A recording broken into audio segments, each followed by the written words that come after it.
From American Legion Post 1619 and Veterans Park in West Plattsburgh, New York, the Potassium Sports Network presents American Legion Baseball. We've got a 17U matchup this afternoon between the Clinton County Mariners and the Strike Zone Strikers. Pleasant good afternoon, everyone.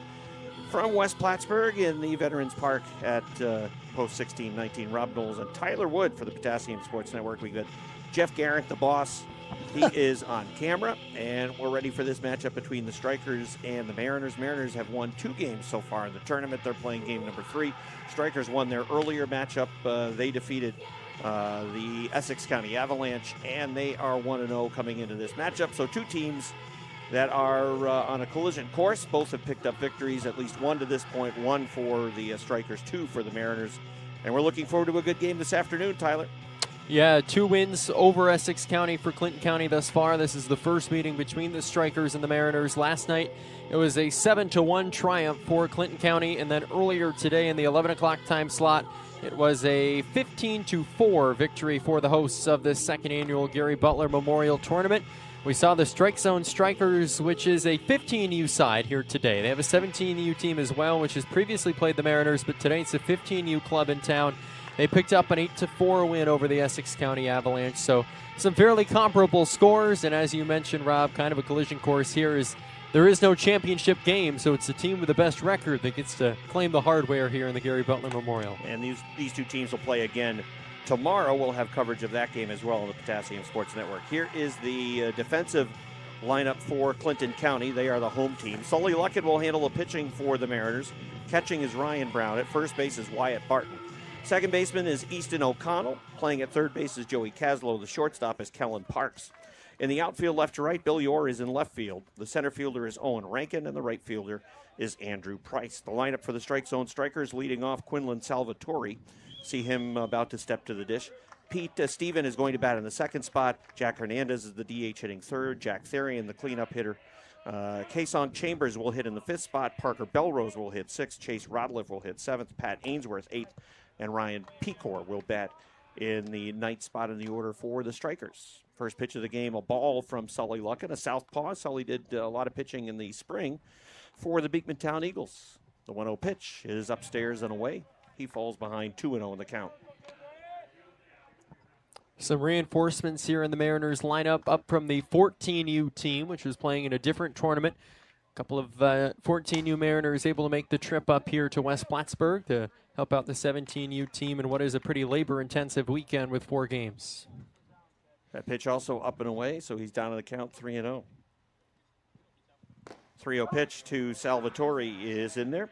Count goes to 3-1. 3 balls, 1 strike. Quinlan Salvatore will be playing center field this afternoon for the Strikers. Here's number 23, leadoff batter. Here's the pitch from Luckett. That pitch is inside. And the game's opening batter, Salvatore, will walk down to first base. That'll bring up Pete Stephen. He is the second baseman for the Strikers. Perhaps a bunt situation here. We'll see if the Mariners bring up the third baseman. He'll start to step up towards the edge of the grass.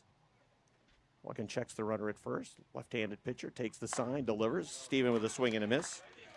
Good job by Luckett to work in front on Stephen. Stephen looks down to the third base coach's box. No signs from the third base coach.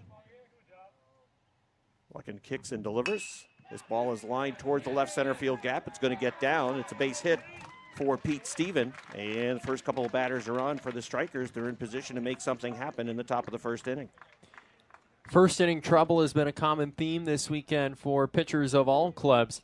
In both of the Mariners' previous games, we saw the starting hurlers take some time to kind of find their rhythm on the hill in the first 2 or 3 innings. That'll bring up Jack Hernandez. Hernandez, the designated hitter, hitting out of the third spot. Pete Stephen, after the single, is the runner at first base. Quinlan Salvatore led off the game with a walk. He's down at second base. First pitch from Luckett is upstairs, ball 1. Hernandez third in the order. We'll look down to third base, get some signs. Again, runners at first and second. Luckett gets the sign, comes set, delivers. This ball is popped up towards center field. Center fielder coming in on the ball. Easy play out in center field. And that is the first out of the inning. Easy play for Owen Rankin in center field. So now with one out, that'll bring up the cleanup hitter. Jack Therian will step to the plate. He's playing right field this afternoon for the Strykers. Left-handed hitter against a left-handed pitcher.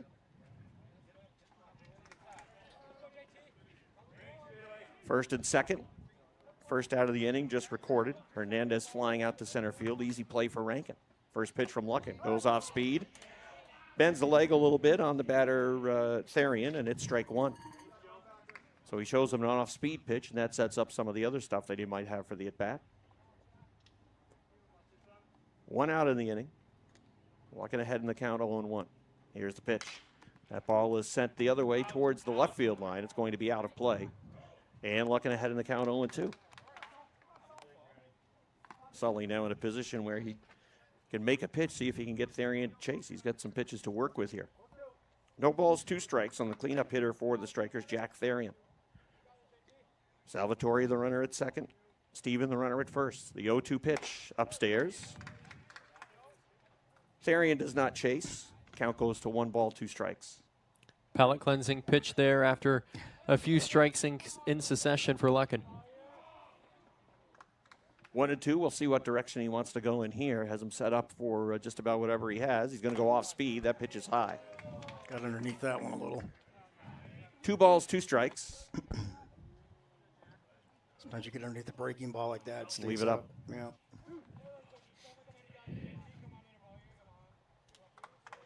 Runners take their leads from first and second. Luckin delivers. Pitch is lined towards second base. It gets through. It goes into the outfield. Runner from second making his way past third. He is going to come home as the ball is not handled cleanly in right field. That is a single and RBI for Jack Therian. And on that, Salvatore comes home. Pete Stevens stops at second base. And coming through is Jack Therian to deliver the game's first run. That'll bring up Kaesong Chambers. He is the left fielder for the Strykers. Strykers again with runners at first and second. Therian did well in that last at bat to not chase pitches that were out of the strike zone, got him back into a level situation, and then was able to capitalize on the 2-2 pitch. First pitch to Chambers, a called strike.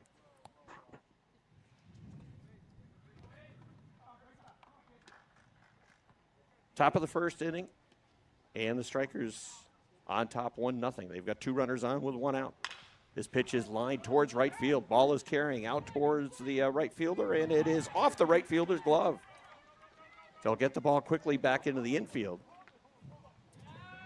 Runners advance 90 feet, and now Pete Stevens sits on third base. Jack Therian has moved up to second base, and Kaesong Chambers with a single will be at first.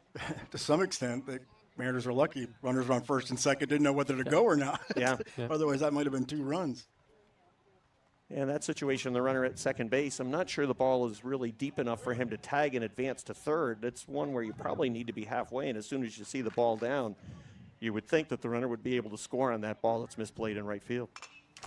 So Luckin having to work out of some trouble here. That one almost got a piece of the Potassium Sports Network camera.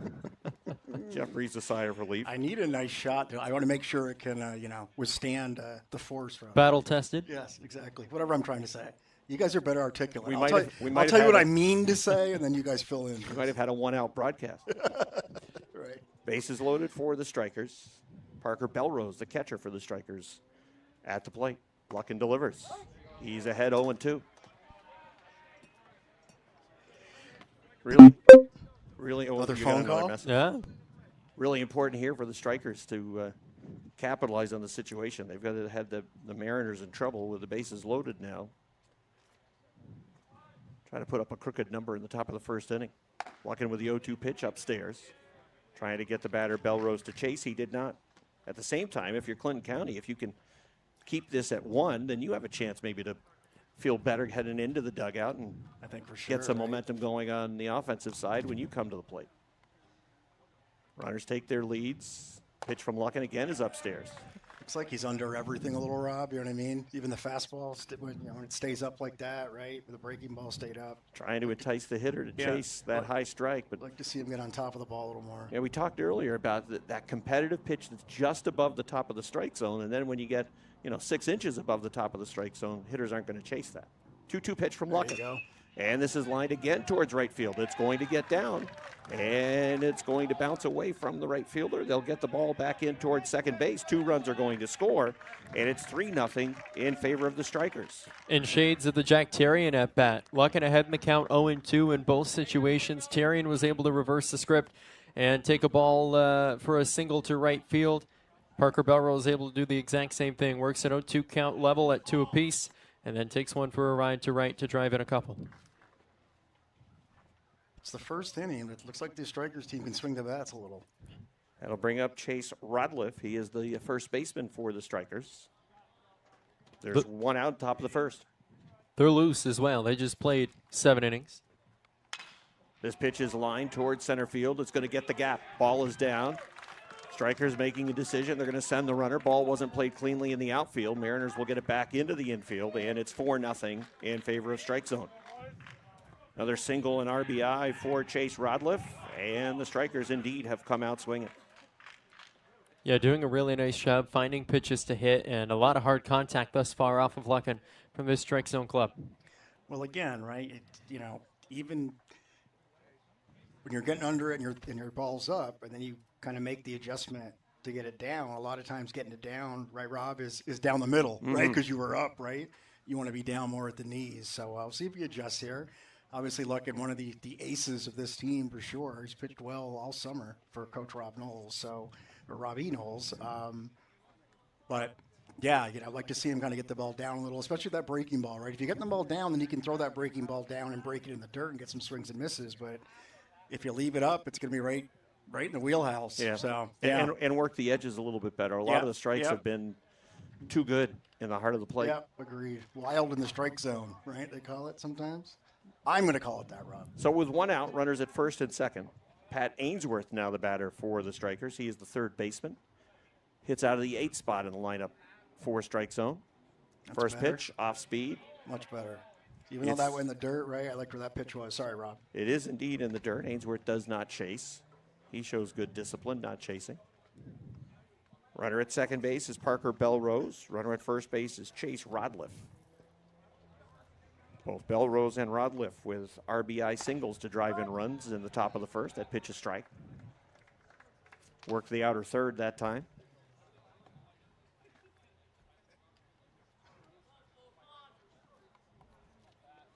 So a good start out of the gate for the Strikers. They've got 4 across. They've got 2 more on base with 1 out. That pitch is hit towards second base. It's picked up, thrown to short to get the out at second base. So Ainsworth will reach on a force play.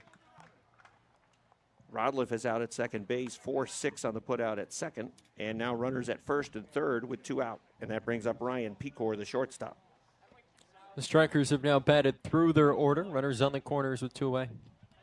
Easton O'Connell going to shortstop Kellen Parks to retire the runner at second base, takes a runner out of scoring position, or keeps a runner out of scoring position. First and third situation here. We'll see what play the Mariners may put on with a first and third. Will the Strikers put the runner in motion? On the first pitch, they do not. First pitch swung on and missed by Pecor. 2 outs again, first and third.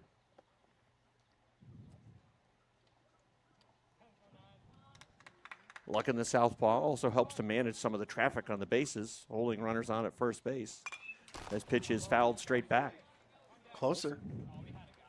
So he's been in this position before at 0-2, a couple of times earlier in the inning. See if he can retire the number 9 batter, Ryan Pecor.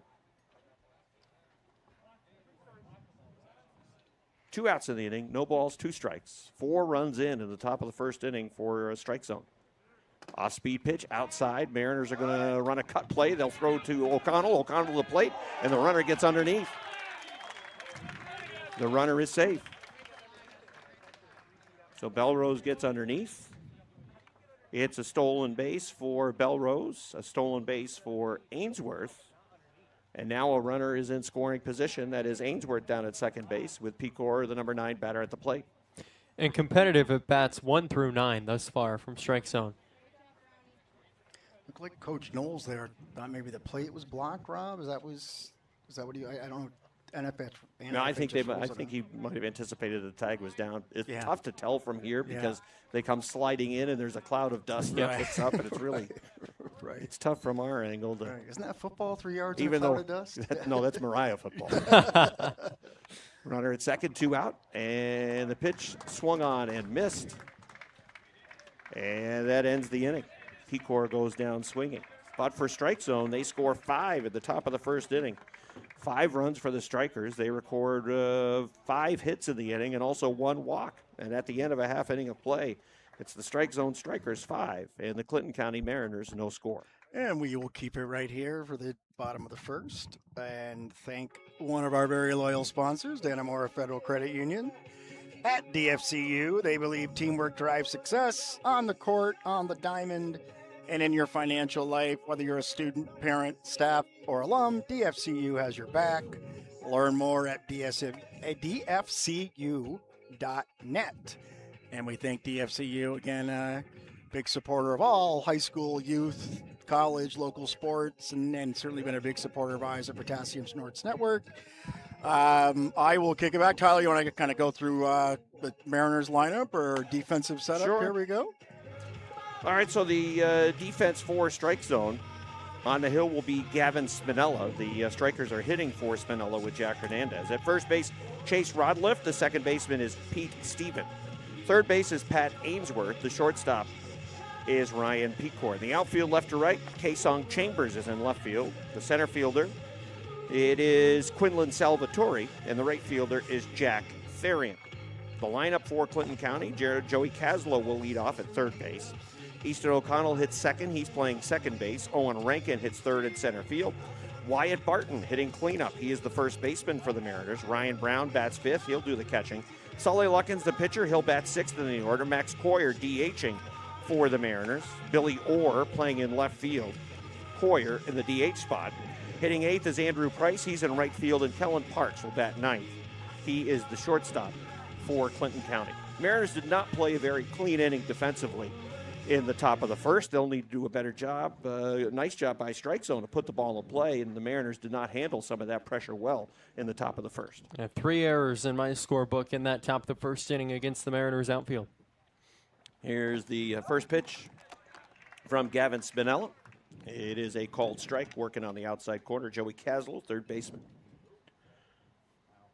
Student at Mariah Central School. That pitch is in the dirt. Again, the pitcher not hitting in the lineup. Jack Hernandez is DHing for Spinella. He's working with Parker Belrose, the catcher for strike zone. That pitch is low and away. Count goes to 2-1 for the leadoff batter for the Mariners as they look to respond after digging themselves an early 5-0 hole. That pitch is grounded towards third base. Third baseman picks it up. He'll throw across the diamond. And a good start defensively for strike zone as third baseman Pat Ainsworth was able to field that ball on his backhand. Throw across the diamond to Chase Rodliff. Caslow is out 5-3 on the putout. First out of the inning, and that brings up Easton O'Connell playing second base for the Mariners. Picture perfect 5-3 ground out there for the Strikers infield. Ainsworth fielded cleanly, found that plant foot, and fired to Rodliff at first. Here's the first pitch to O'Connell. It's upstairs. He's ahead in the count 0-1. Again, if you're the Mariners, you'd like to have some sort of offensive response just to try to turn momentum a little bit. O'Connell turns on one. That's going to go in the hole between the first baseman and second baseman. And that is the first base runner of the game for Clinton County. A base hit for Easton O'Connell. We'll put him on first base with 1 out, and that'll bring to the plate Owen Rankin, who's playing center field for the Mariners. One of those switch players that we mentioned coming up from the 14U arsenal of this Mariners program, and O'Connell batting from the 2 spot gets aboard here with 1 away. Rankin playing in center field. O'Connell, the runner at first base. Right-handed pitcher on the mound, Gavin Spinella. He'll come set and deliver. And that is a strike. Called strike on Rankin. Spinella pretty deliberate with the leg kick, which might give the Mariners an opportunity to run. Can be a little bit slow in his delivery to the plate. Rankin turns on that one and pulls it foul. Sometimes you'll see runners, a pitcher with runners on base. They'll work the slide step and try to be a little bit quicker to home plate, giving the catcher an opportunity to make a play at second base and throw somebody out. Spinella appears to be pretty deliberate in his delivery to home plate. 2 strikes on Owen Rankin. Mariners have a runner on first. Here's the pitch. It is low and outside. Runs the count to 1 ball, 2 strikes on Rankin. Spinella looks in, gets the sign from Parker Belrose, comes set and delivers. Curveball that is swung on and missed by Rankin. That was a pretty tight curveball that Rankin is not able to make contact with. We haven't seen a lot of it. And that gets Rankin off balance. He goes down swinging, and now with 2 out, here comes Wyatt Barton. Pretty good looking deuce, that pitch from Spinella.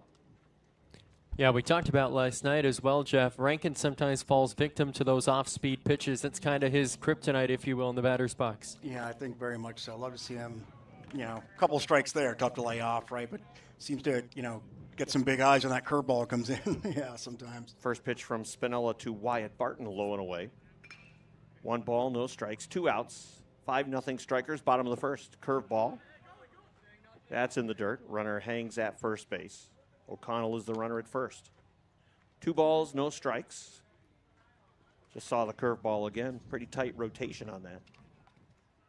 If you're Barton ahead 2-0, should be sitting on a fastball here. Spinella steps off, fakes a throw to first base. Fake me out. Here's the 2-0 pitch. That's low and away. It gets away. That'll move the runner up to second base. So O'Connell now in scoring position with 2 outs. We'll score that a wild pitch. Barton ahead in the count 3-0. Mariners down 5. We'll see if they put the take sign on with their cleanup batter. Wyatt Barton, a long 2-run home run over the left field fence in the Mariners' first game this morning against the Avalanche. That pitch, a high strike, called on Wyatt Barton. That runs the count to 3-1. That strike right at the top of the zone. 3-1 pitch fouled off by Barton. Got a good pitch to hit there. Missed it. Now he's worked himself back into a position where he can put a seed of doubt in the back of Barton's mind. Will he bring a breaking ball here? I wouldn't think so with a 5-run lead.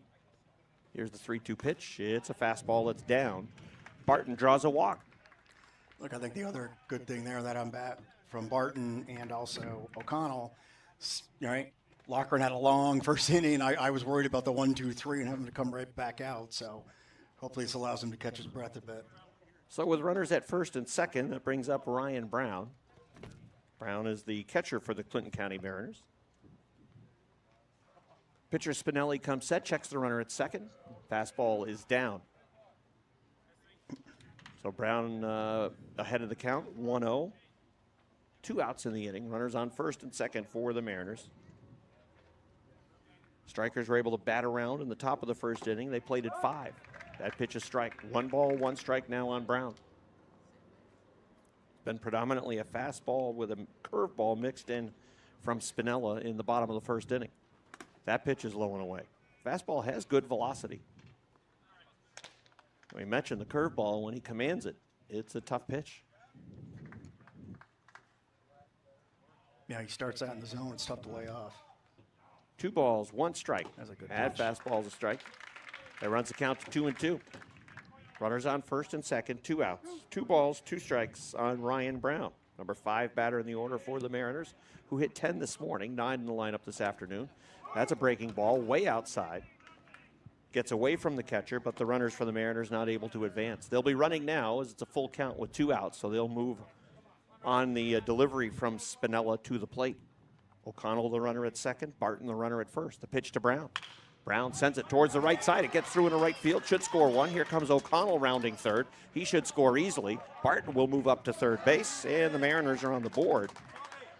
The RBI single from Ryan Brown makes it 5-1.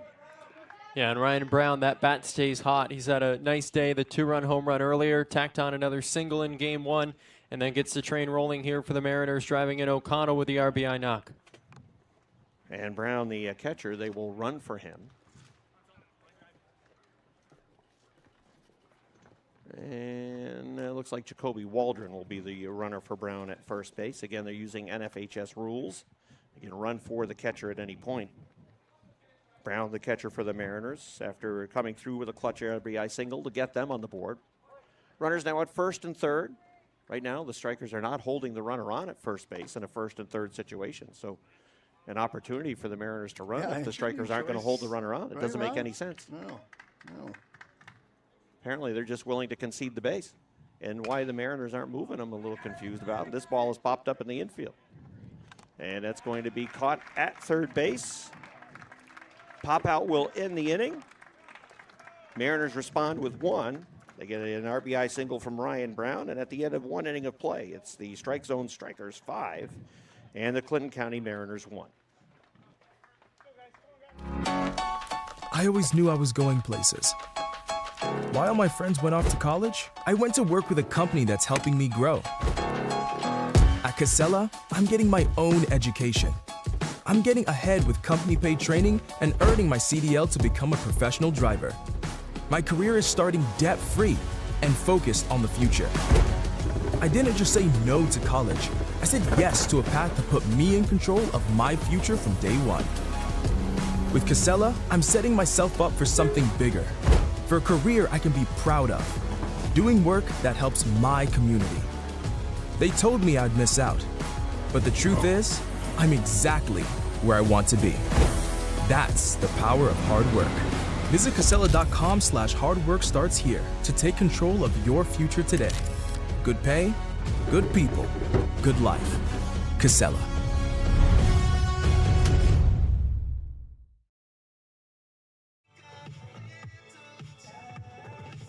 All right, we're back at Veterans Park. Tyler, the Mariners answer with one, but they left a couple of runners on base in the bottom of the first inning. And the Strikers, with a 5 spot at the top of the first, feel pretty good as they're already back to the top of the order after batting around in the top of the first inning. Gavin Spinella giving up a pair of singles to O'Connell and Brown, the latter of which drove in O'Connell. And then, as you mentioned, Barton and Brown were stranded on the base path. The Mariners did drive up the pitch count of Spinella. I believe he exited that first frame at 26 pitches. But obviously pitching with that 5-run cushion gives him the authority to attack the strike zone and try to get into some pitchers' counts. So we go to the top of the second inning. Salvatore, the center fielder for the Strikers. Now, is that the Strikers bring their own bleacher creatures in left field there, Rob? Or is that Mariner fan? Well, those are usually Mariner fans that are camped out there. Okay. Salvatore sends one to O'Connell at second base. The second baseman throws over to the first base bag to record the out on Salvatore. 1 pitch, 1 out in the top of the second inning. Either way, a good crowd here. Great to see. Beautiful day for baseball. O'Connell to Barton, who is playing at first base for the Mariners.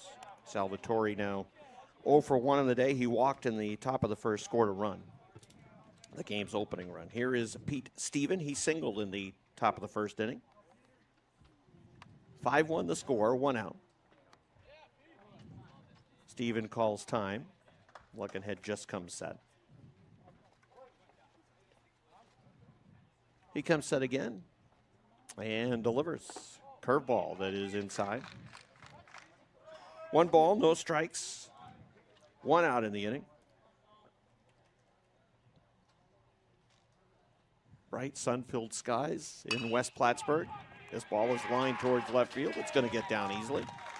Played out in left field, a single for Pete Steven, the second baseman for the Strikers. 2 for 2 now on the day. And that'll bring up Jack Hernandez. Hernandez flew out to center field in the top of the first inning. almost the same location there for Steven, his second single of the game. So with a runner on first and 1 out, third batter in the order, Hernandez, the DH for strike zone. He'll take the first pitch up and away. Fastball that was a little bit outside and high.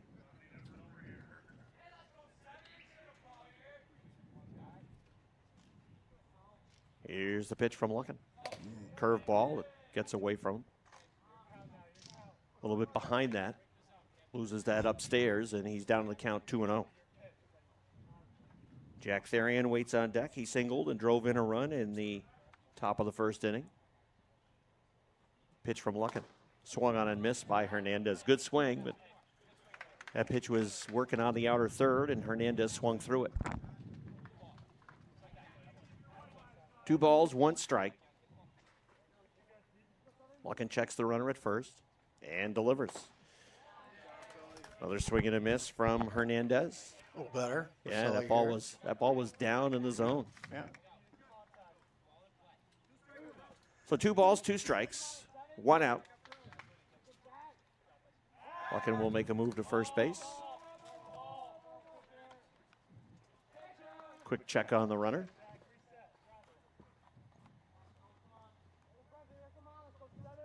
Hernandez back in the box with a 2-2 count. 2-2 pitch from Luckin. It is lined towards center field. Rankin moving towards his right makes the grab. A line out from Hernandez. It was solid contact from Jack Hernandez, but Rankin was in the right spot. He was able to move a few steps to his right and take that line drive for the second out of the inning, bringing up Jack Therian, who singled and drove in a run in the top of the first. Rankin almost had to leap for that line drive. That's the second time that Rankin has retired Hernandez here through 1 inning of play. 1 2/3. Therian, the right fielder for strike zone. First pitch at the top of the zone, strike 1. Strikers have Pete Steven at first. Mariners trying to throw up a 0 and then see if they can rally offensively and get back in this, trailing by 4. 5-1, strike zone on top. Curveball in for a strike. Pitch. That buckled the knee of Jack Therian as that curveball works to the inside corner. And Luckin ahead in the count now 0-2. Luckin steps off, wants to go through the signs again.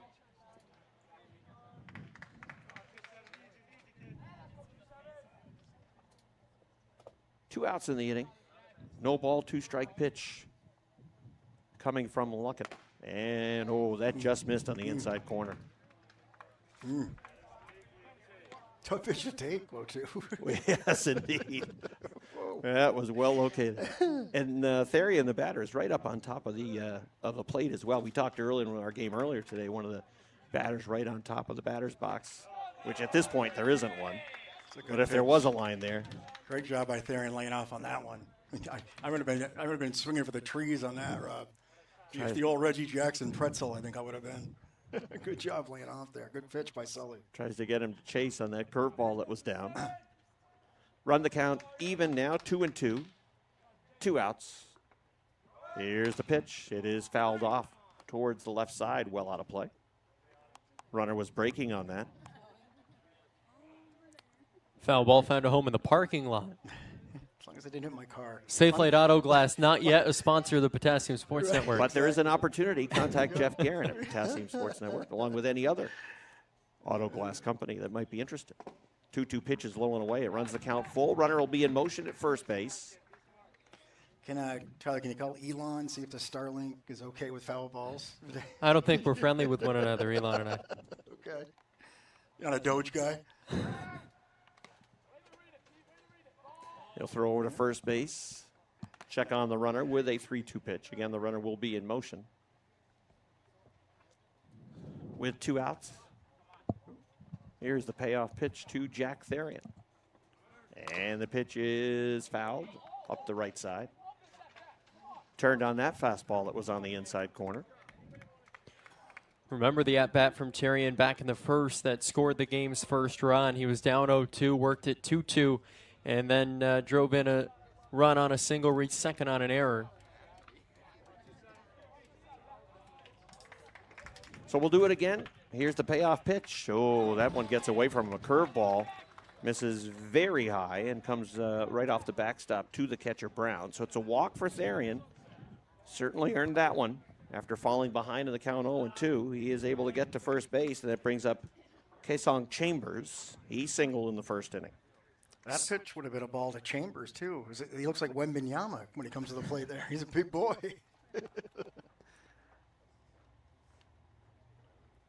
So Luckin has to work out of a jam here in the top of the second. Again, curveball upstairs.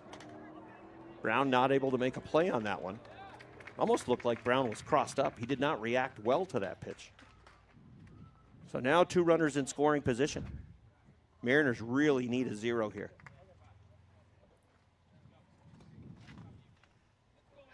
Rob, we have a pitch count and game changer for these games. I don't know if we do. I'm just curious. 46 for Luckin entering this at bat. Yeah, that's That fastball is striking. One of his issues through the first 5 outs of the game, an inning and 2/3, he just has not been able to locate his curveball consistently. And that's allowed the strike zone strikers to really sit on his fastball. Here's the 1-1 pitch. It's upstairs. It's going to bounce off the backstop directly back to Brown. well, again, the missing high, right? And then you worry that missing high can also be a sign of fatigue. That's why I asked about the pitch count, right? I mean, it looked like he came back a little in this inning, but everything high right now for Luckin. 2 ball, 1 There you strike go. pitch. That is inside. First base is open, but the count runs to 3-1 on Chambers. Parker Belrose is on deck. 2 RBI single for Belrose in the first inning. 3-1 pitch. There you go. That is fouled straight back. Runs the count full on Chambers. Good job by Chambers fighting that off. Good pitch by Sully.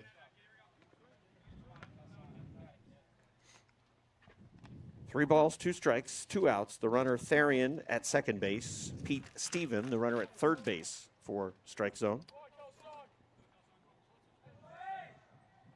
Chambers awaiting the 3-2 pitch. Here it is. It is popped up in the infield. Second baseman O'Connell underneath it. He'll make the grab, and that ends the inning. So in the end, a little stress for Sully Luckin, but he does not give up any runs in the top of the second inning. For the Strikers, 1 hit in the inning. They get a couple of runners on base, but they do not score. And after inning and a half of play, it is strike zone 5, Clinton County Mariners 1. And we're going to stay right here. I think I had mentioned earlier, probably one of the best kept secrets in Plattsburgh these days. On the north end, the John Deli, one of our newer partners.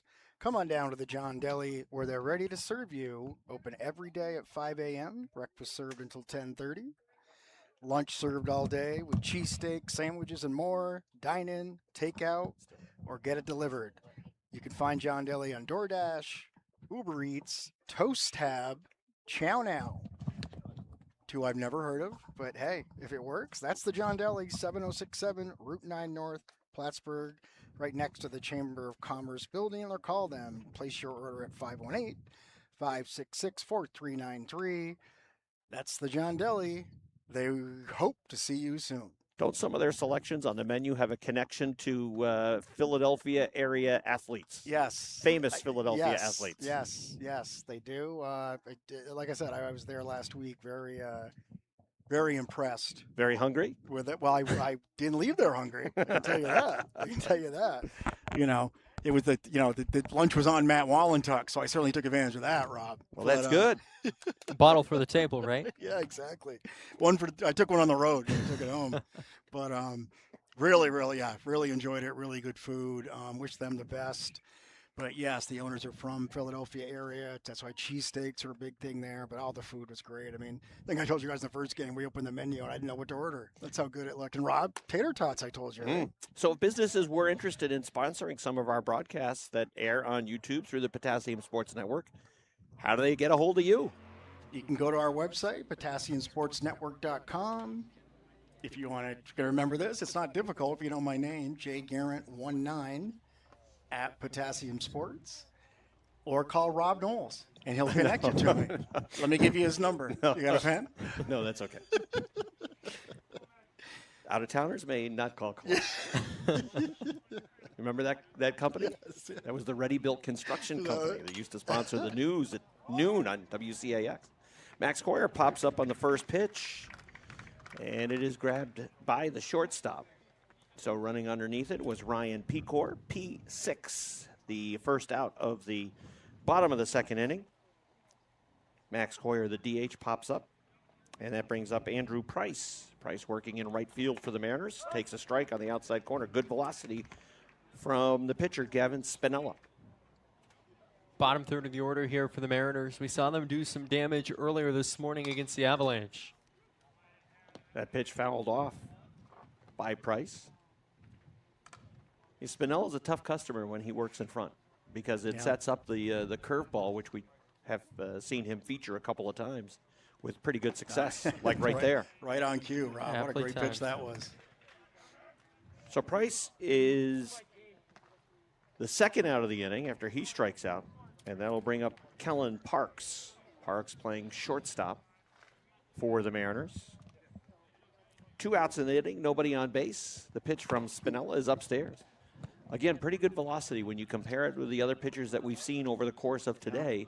He's throwing harder than any pitcher that we've seen to this point. Yeah, and I think right at 16U team, right? So he's, could be young. I think Game that's what we Changer said, says 15U. 15U, does it? Yeah. Does it? Is it 15, Robbie? 15. 15, wow, impressive. Some imposing frames for a 15U club as well. Got Yeah. some big hits. Yeah. That pitch up and away. Sometimes, again, though, I'm not always sure of the boundary that they might draw from. Yeah, it could be from a larger area that they're able to draw from. Yeah. Nice pitch. Here's the pitch that is down. And Kellen Parks batting out of the 9th spot. Walks on 4 straight. Second walk of the day from Spinella. That's going to bring up Joey Caslow as, again, the Mariners look to chip away here. A 2-out walk for Parks brings up Caslow, the third baseman for the Mariners, who grounded out to his counterpart at third in the bottom of the first inning. 5-1 the score. Curveball is in. It gets through the catcher. Parks is going to move up on the pass ball. But again, we see that curveball pretty tight, and it really buckled Joey Caslow.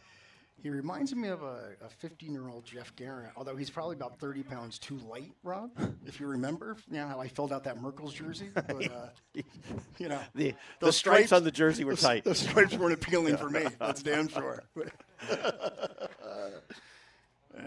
Anyway, I digress. What did I tell you yesterday, Tyler?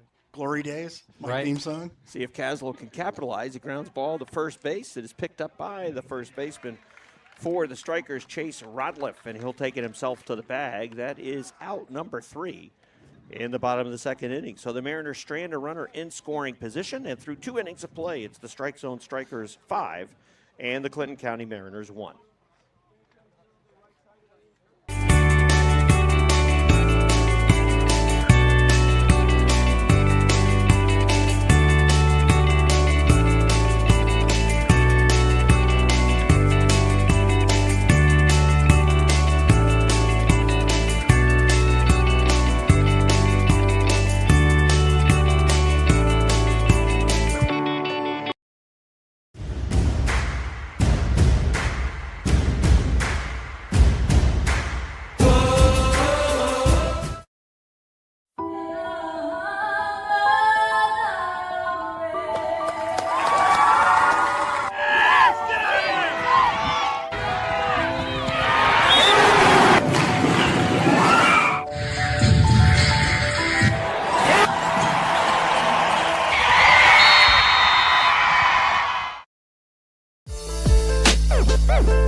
So we head to the top of the third inning with the Strike Zone Strikers enjoying a 5-1 lead. Mariners were not able to capitalize with a runner in scoring position in the bottom of the second. Strikers are looking to build on the lead. They'll have Parker Belrose, Chase Rodliff, and Pat Ainsworth ready to go in the top of the third and ready to go at the mic for play-by-play in the third and fourth inning. Here's Tyler Wood.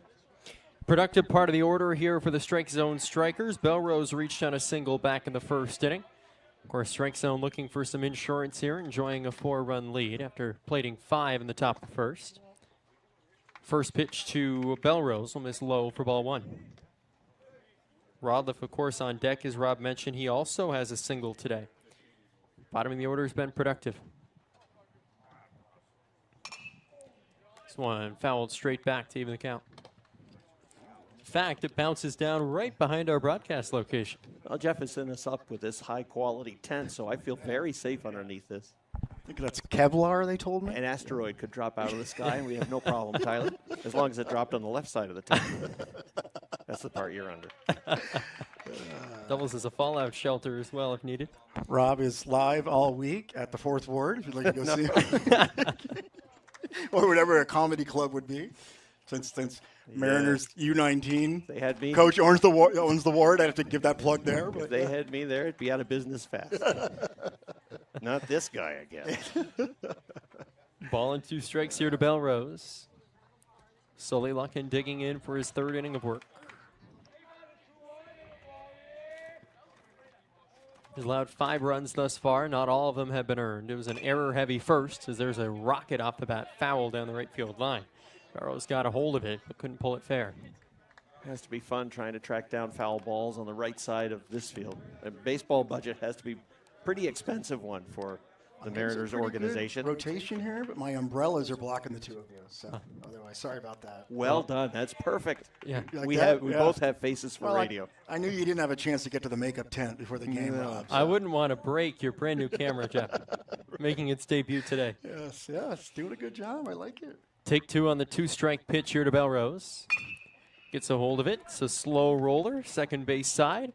4-3 on the putout for out number 1. Easton O'Connell to Wyatt Barton at first. O'Connell was playing just off the back edge of the infield. You always worry sometimes about the lip on some of the field. Sometimes that back edge can kind of launch the ball, and it's a ramp for the baseball. Sometimes give you a bad hop and right up high. But that time the ball stayed down for him pretty well. He was able to make a clean play and record the first out of the bottom of the 3rd inning. We've seen some odd hops this weekend, especially in last night's game between Clinton County and Essex County as Rodliff tempts fate on a high fastball. Fans threw it 0-1. Again, important for Luckin here to get some shutdown innings to give the offense a chance to rally and chip away to try to get back in.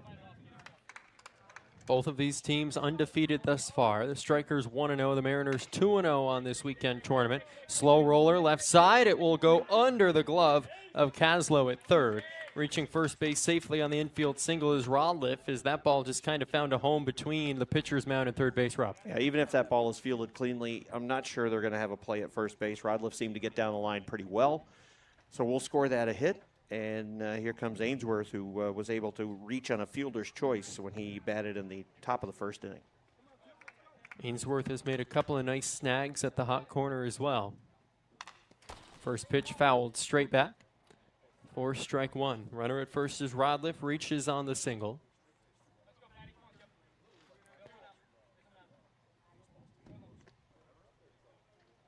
Barton keeping tabs on him at first base.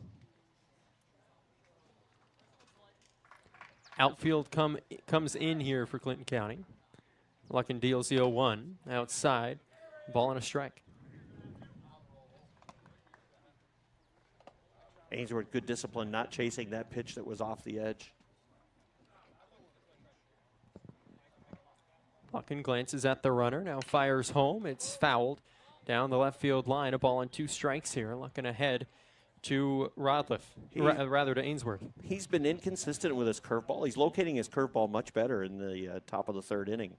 Other parts of the game, it seems like the curveball's been there, and then it seems to go away on him, but his release point has been better here in the 3rd. And that's what it's all about. I mean, when you see his fastball's high, right, that's the same thing. I think I called it, getting under Release it, point. right? Yeah.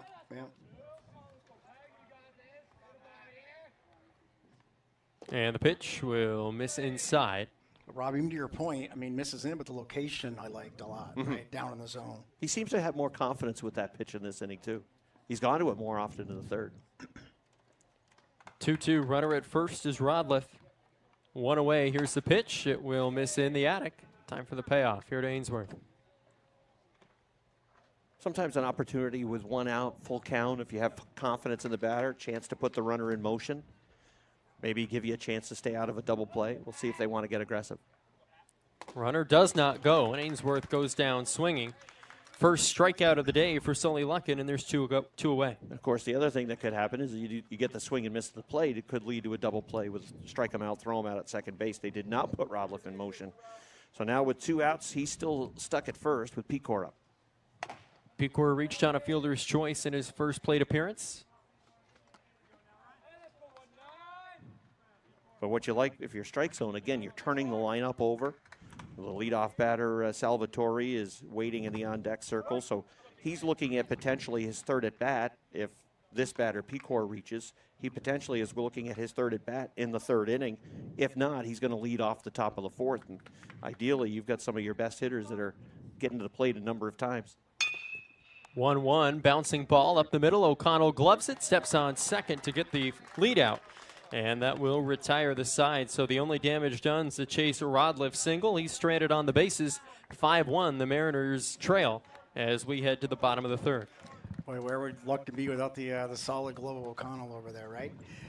So we'll use this opportunity to thank another one of our very loyal, generous, and we thank very much sponsors. That's You First Federal Credit Union.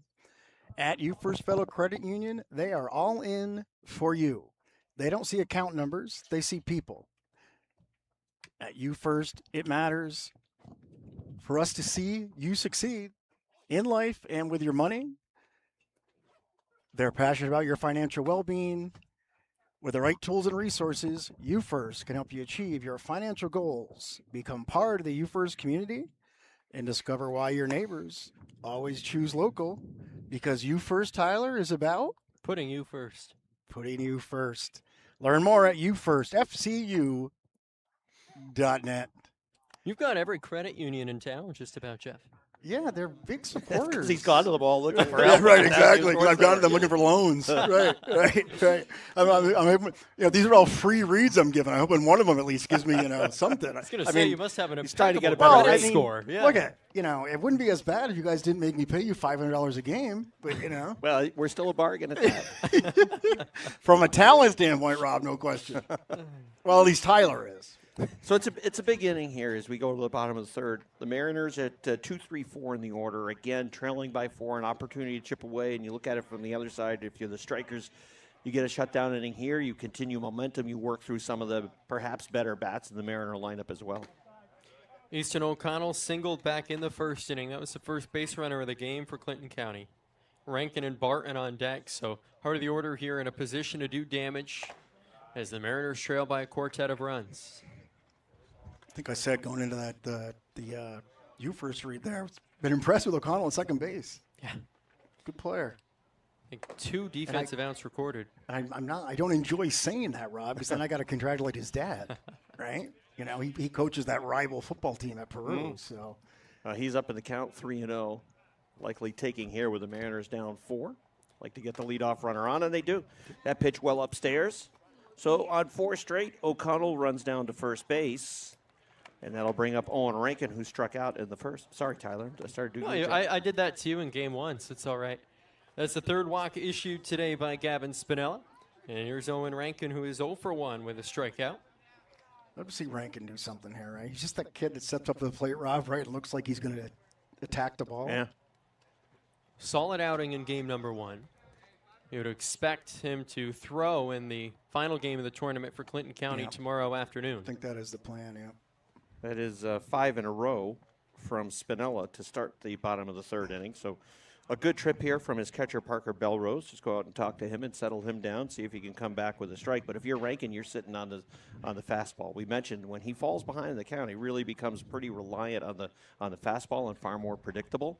And I think the Mariners, when they get ahead in the count, have to be sitting dead red and waiting to attack the fastball when it's in the zone. So brief conversation between the battery mates and a 1-0 count here to Rankin. Runner stays put, quickly 2-0. That's 6 straight balls now off the fingertips of Gavin Spinella.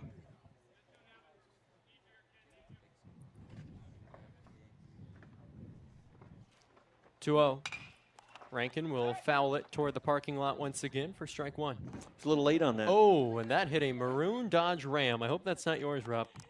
I've never had a truck. Oh, me neither. There you go. As long as it wasn't the Potassium Sports Network RAV4, we're all set, Tyler. Or the Starlink. I like the wrap that you had put on that, Jeff.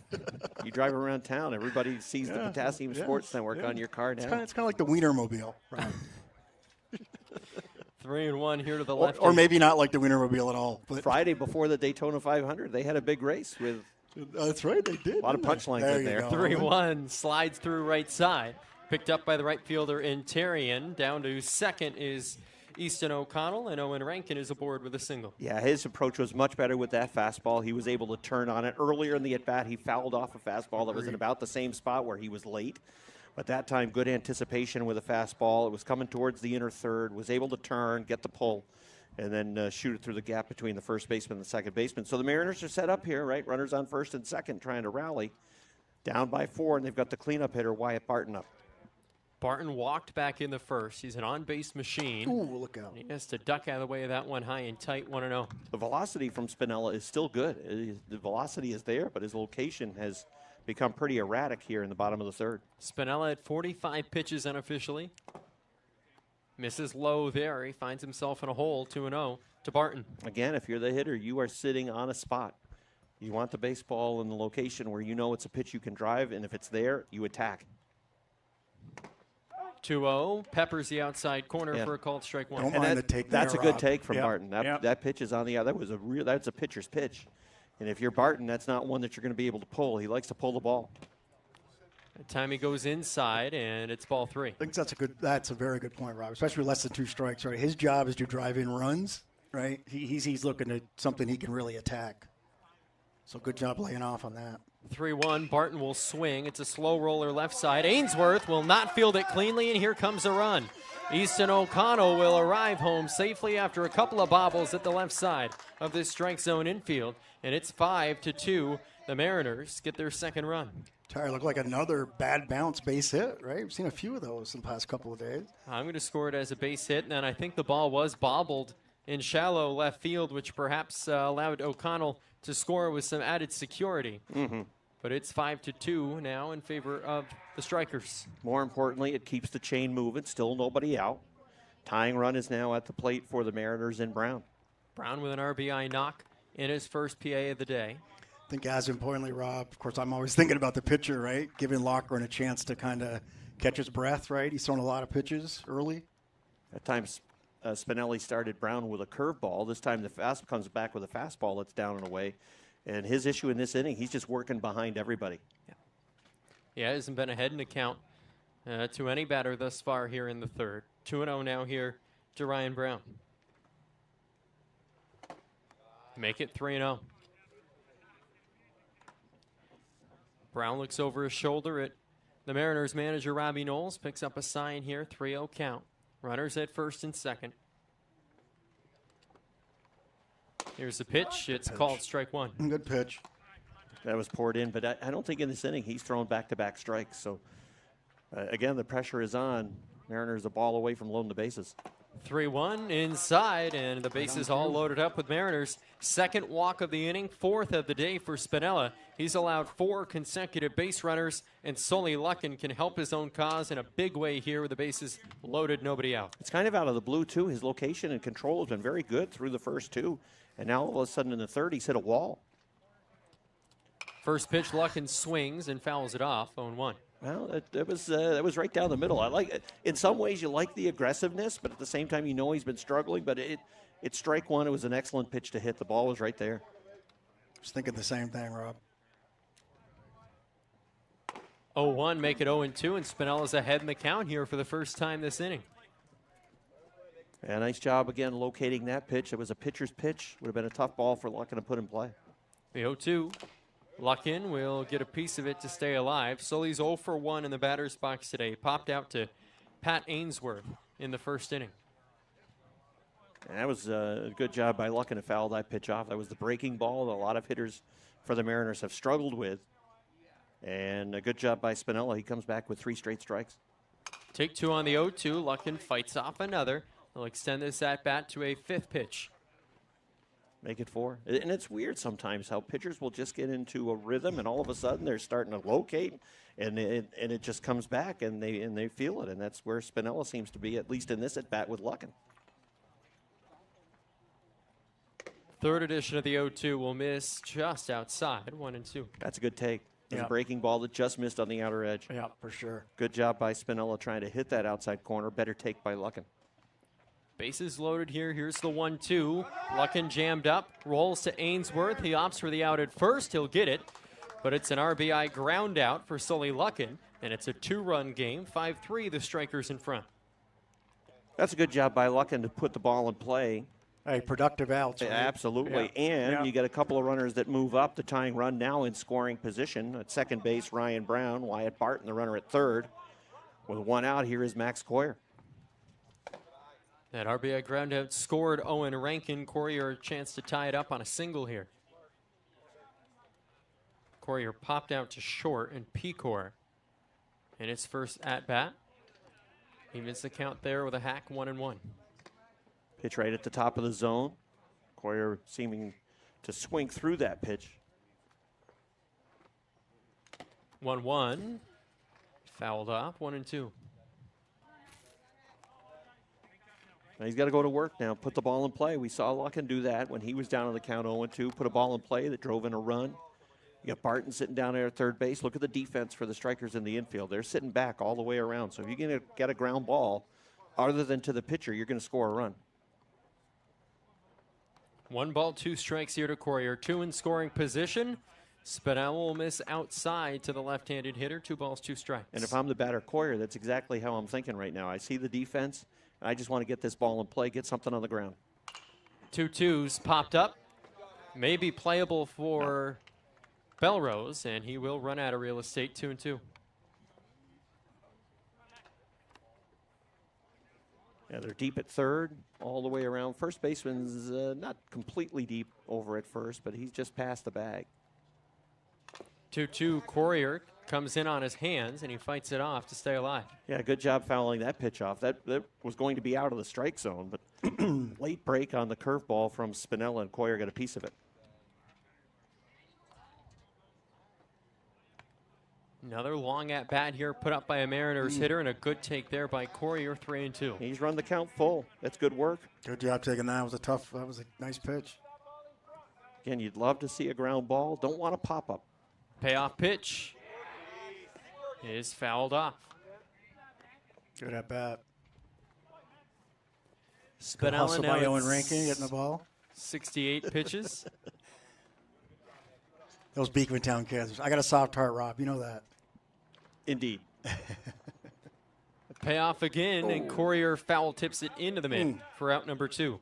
Good at bat, though, right, for Courier? Big strikeout. Counts as the 3rd strikeout of the day for Spinella, and he's 1 out away from escaping this 3rd inning with just 2 runs allowed. Good take from Price. That pitch just outside. If you're the runner at third base, Barton, you got to be on your toes. Something gets through with 2 outs now. You might be a little bit more aggressive than you would normally be with 2 outs and Price at the bat. Price struck out the first time he faced Spinella. Here's the 1-0. Right down Broadway to even the count. You consider they had 1 run in, bases loaded, nobody out. If you can get out of it with just 2 runs against in the inning, Spinella's going to feel pretty good. Great curveball again from Spinella.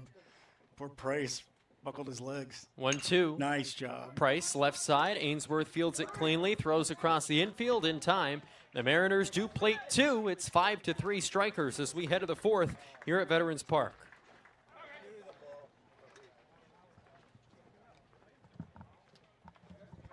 And we will stay here and thank another one of our great supporters and just a great supporter of youth, high school, and local sports in the area. Another one, Chris Consulting, Steve Chris. With Chris Consulting, if you're looking for any assistance as a senior with Medicare plans, Medicare programs, with Chris Consulting, you'll get year-round support from someone who grew up right here in the North Country. You won't be just a number either, because with Chris Consulting, you'll get personalized service from the region's premier and most trusted Medicare broker. Again, thanks to Chris Consulting for continuing to support the Clinton County Mariners and Potassium Sports Network. And, of course, Tyler, Steve, Chris, another individual, got to play for Gary Butler in, the fall and the spring, right? Steve was a offensive guard, and Coach Butler was the offensive line coach. And Steve was a great linebacker, and Coach Butler was the defensive coach. And then in the spring, Steve was a catcher. In fact, I was the 7th grade scorekeeper when Steve played varsity for Coach Butler. Let's see. I'm trying to calculate his age now based on 72. Hopefully he's listening. No. Well, Rob, I'm 37. Yes, so, yeah. Sure you are. 37. You're 37 when the temperature's cold in December. Yes, yeah. Exactly. But again, Steve played two sports for Coach Butler. I know he's a big fan of Coach Butler. Really can thank Coach Butler for a lot of success he had on the field and in life. You know, I know I think they really kept in touch over the years, and you know, they probably had a couple of arguments when Steve made the wrong call, Rob. I don't know, right behind the plate, but anyway. But no, we thank Steve, and again, another just quality individual and athlete that played for Coach Butler. So we talked about the bottom of the third, how it was important for the Mariners to get something going offensively. They played 2. Same thing now for strike zone. They're back to the top of the order. This is an area where they've done damage. Luckin's done a nice job. He's throwing up back-to-back zeros in the second and third inning. This is going to be a real test now as he gets back to an area of the lineup for a strike zone that has been some trouble for him. Third at-bat of the day here for the leadoff man, Quinlan Salvatore. And quickly 1-1. He is 0 for 1 today. He grounded to second in Easton O'Connell, also walked back in the first inning. Salvatore cuts and misses a ball and 2 strikes. Good curveball that again worked towards the outer third. Salvatore was out in front. That's a pitch that you got to take the other way. The 1-2, Salvatore watches it roll before home plate. 2 balls, 2 strikes. Don't hate that location though, Rob, right? Sometimes Trying you to get a get him fish chase. there. Yep, yep.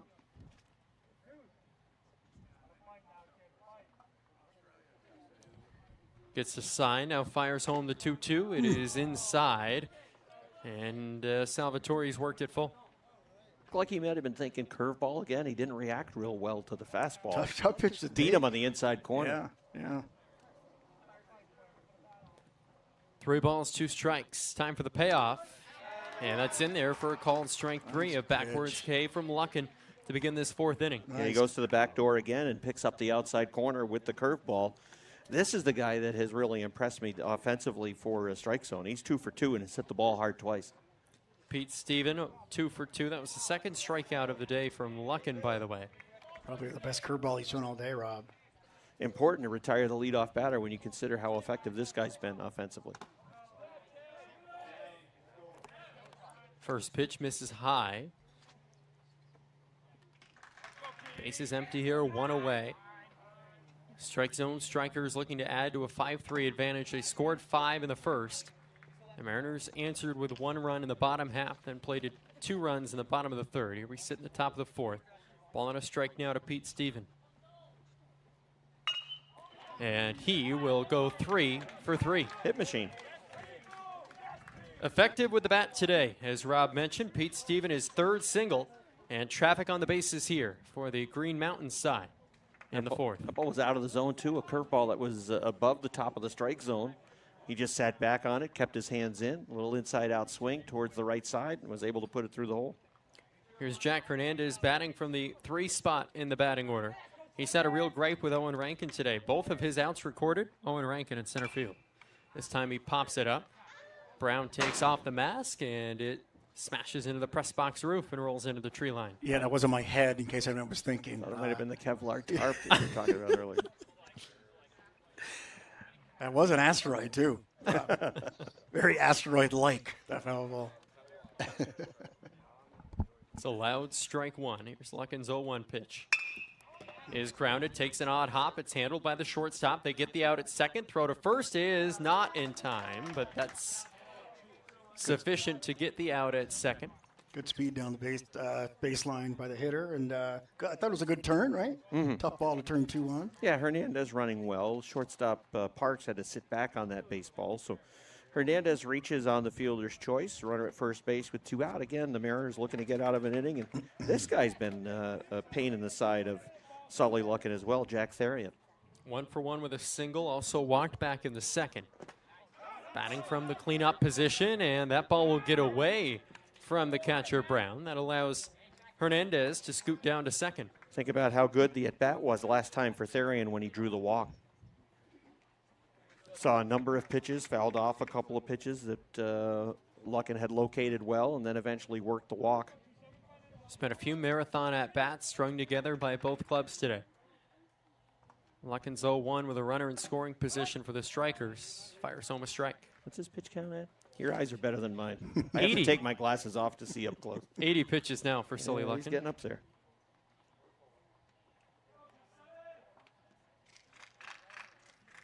Minimal lead off a second for Hernandez. Luckins 1-1 will miss the zone, 2-1. Rob, you should be able to see that better, though. I mean, if I'm 37, that means you're 38, right? So, you know, I don't know what's going on with you over there. But I'm 20/20, as you can imagine.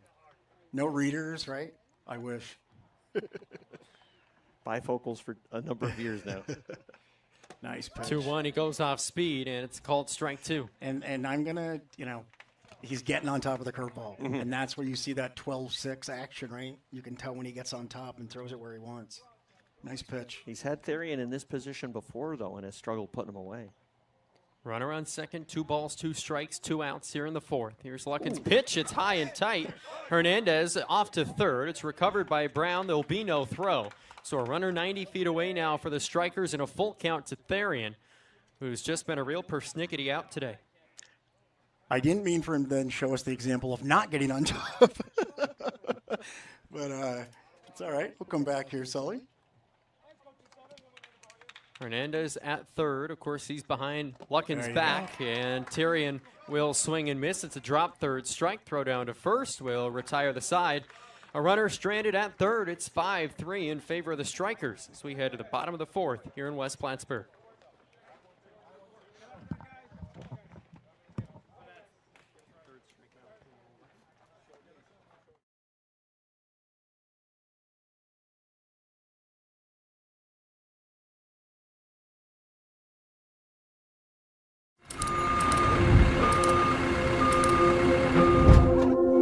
Desk jobs aren't for everyone. Some of us want work that moves, work you can see, work that matters.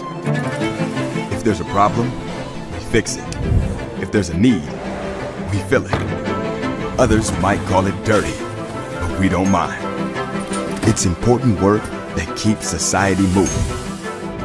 At Casella, hard work isn't just a means to an end. It's something you can build a life on, a future, a family, a legacy.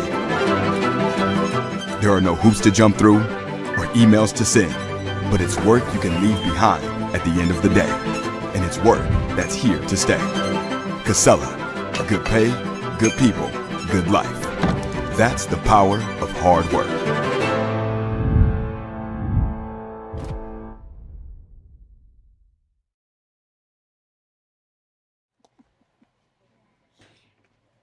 At least the plane got there.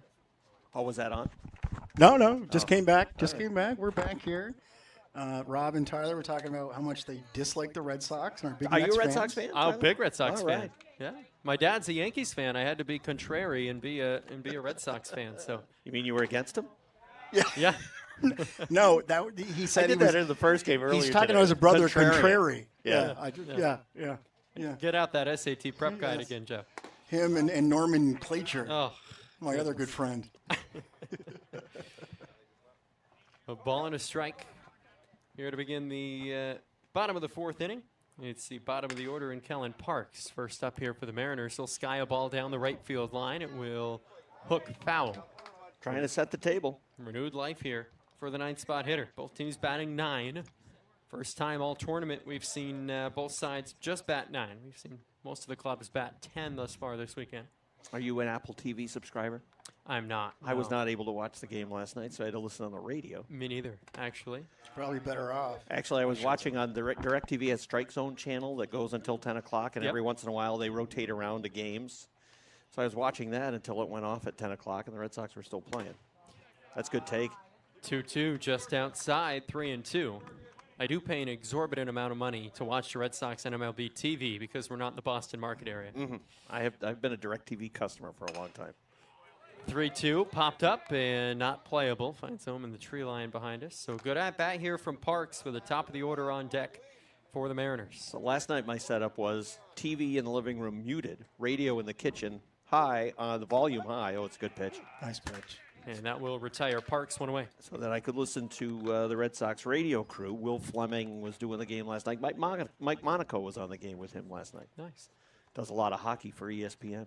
Notre Dame graduate Mike Monaco, one of the great young play-by-play voices in the ESPN family of networks. He's no Michael K. Thank goodness. Yeah, thank God. I guess I set myself up for that one. Ground ball up the middle on the backhand. Picor is unable to field it cleanly. Almost a nice play there. Reaching safely on what I'll score as a single Agreed. is Joey Caslow. And the Mariners have a man aboard here for the top of the order. It's Easton O'Connell batting from the 2 spot, who will have Caslow on first to work with. I go back to the bat for Parks. He went to a 3, Spinello went to a 3-2 curveball to retire him and get the strikeout the first out of the inning. First pitch called strike. Caslow thought about taking off from first. He reverses course, heads back to the bag. He gets the ball to the plate quickly, but his delivery is, and it's particularly his leg kick, is pretty high. So I would think you would have a chance to run on him. Good pitch there. But down by 2, I'm not sure it's something that you would want to risk. He's not real quick to the plate with his leg kick. Or click. Yes. Fouled straight in the netting, a ball in, 2 Which strikes. is exactly what my knees would do if I was trying to pitch and pick my leg up there. If you were curious, I warmed the crowd up for Rob at the 4th ward. Just FYI. 1-2. Here to O'Connell. He walked in the 3rd, singled in the 1st. Mariners trailing by 2. Now the runner goes. Throw down to second is on line, but late. Yeah. It's a stolen bag, and Caslow's into scoring position. A, it's a curveball. B, the leg kick. C equals fairly routine steal of second base. And for I Clint don't ever County. like to say anything, but boy, I don't know where that pitch was. That curveball broke about 6 feet. It was a nice pitch. Time called as a Dust Devil was kicked up by Joey Caslow's swipe of second. He's got to be used to that, playing at Linney Field, right? I mean, right? That's all it is dust. Didn't we say that earlier, Ron?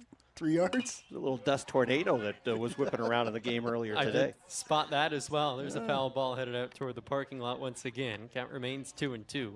As Tyler had reminded us, I guess yesterday, Caslow, the quarterback for the Mariah Vikings football team. Very good one at that. Starting signal caller indeed. 2-2. Jammed him. He pops it up foul. Once again out toward the windshields. Not a bad hoopster either, Joey Caslow. Sister Amelia was a stellar soccer player. She now attends UConn. 2-2. Nice job. Hit of hitting down there. for a base hit. Nice job of hitting Caslow will get the go sign. Ball is bobbled in the outfield. The run will come in to score. It's a 1-run game thanks to the second hit of the day from Easton that O'Connell. was nice, Rob. Oh, he saw that curveball well. He picked it up right out of the pitcher's hand and was able to stay back on that, turn on it, deliver it into the outfield. That delivers Caslow, the Mariners, within 1. The tying run back on base for Clinton County with 1 out, and Owen Rankin coming up, trip to the mound. And that will prompt a mound visit from the manager of the Strike Zone Strikers.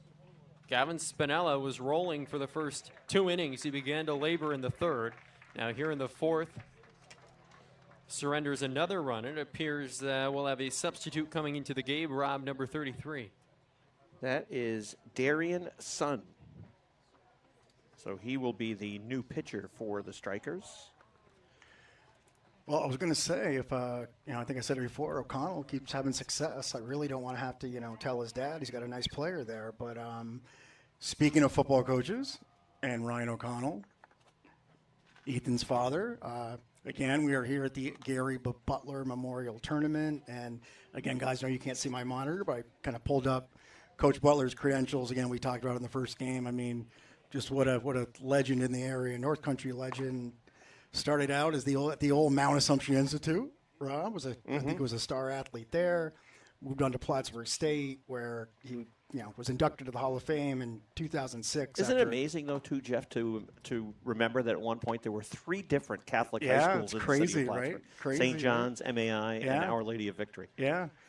Coach Butler, he was all SUNYAC, the team MVP. I mean, if you can see, if you're looking at the screen here, all-time leader when he graduated, strikeouts in a season, career strikeouts, went on to Beacontown High School, where he coached, not only baseball for, 25 some odd years, coach of the year 3 times, 2 sectional championships, but also was a varsity football assistant for a good run, 20 plus years, then head coach for 1 year before he hung up those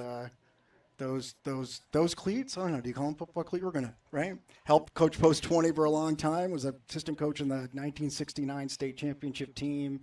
and worked as a professional baseball scout for the Mets, Pirates, and Expos. And, I always was like, God, how did he not notice me, Rob, as he was in that job? But especially in the stripes at Merkel. That's I'm sure he noticed me in the stripes at Merkel's. But no, again, just Coach Butler, just really a great individual. And speaking of Merkel's and Coach Butler, Rob, I think I mentioned this to you earlier. The story I always heard was, so until I was 12, Tyler, I was a country boy out in Katyville.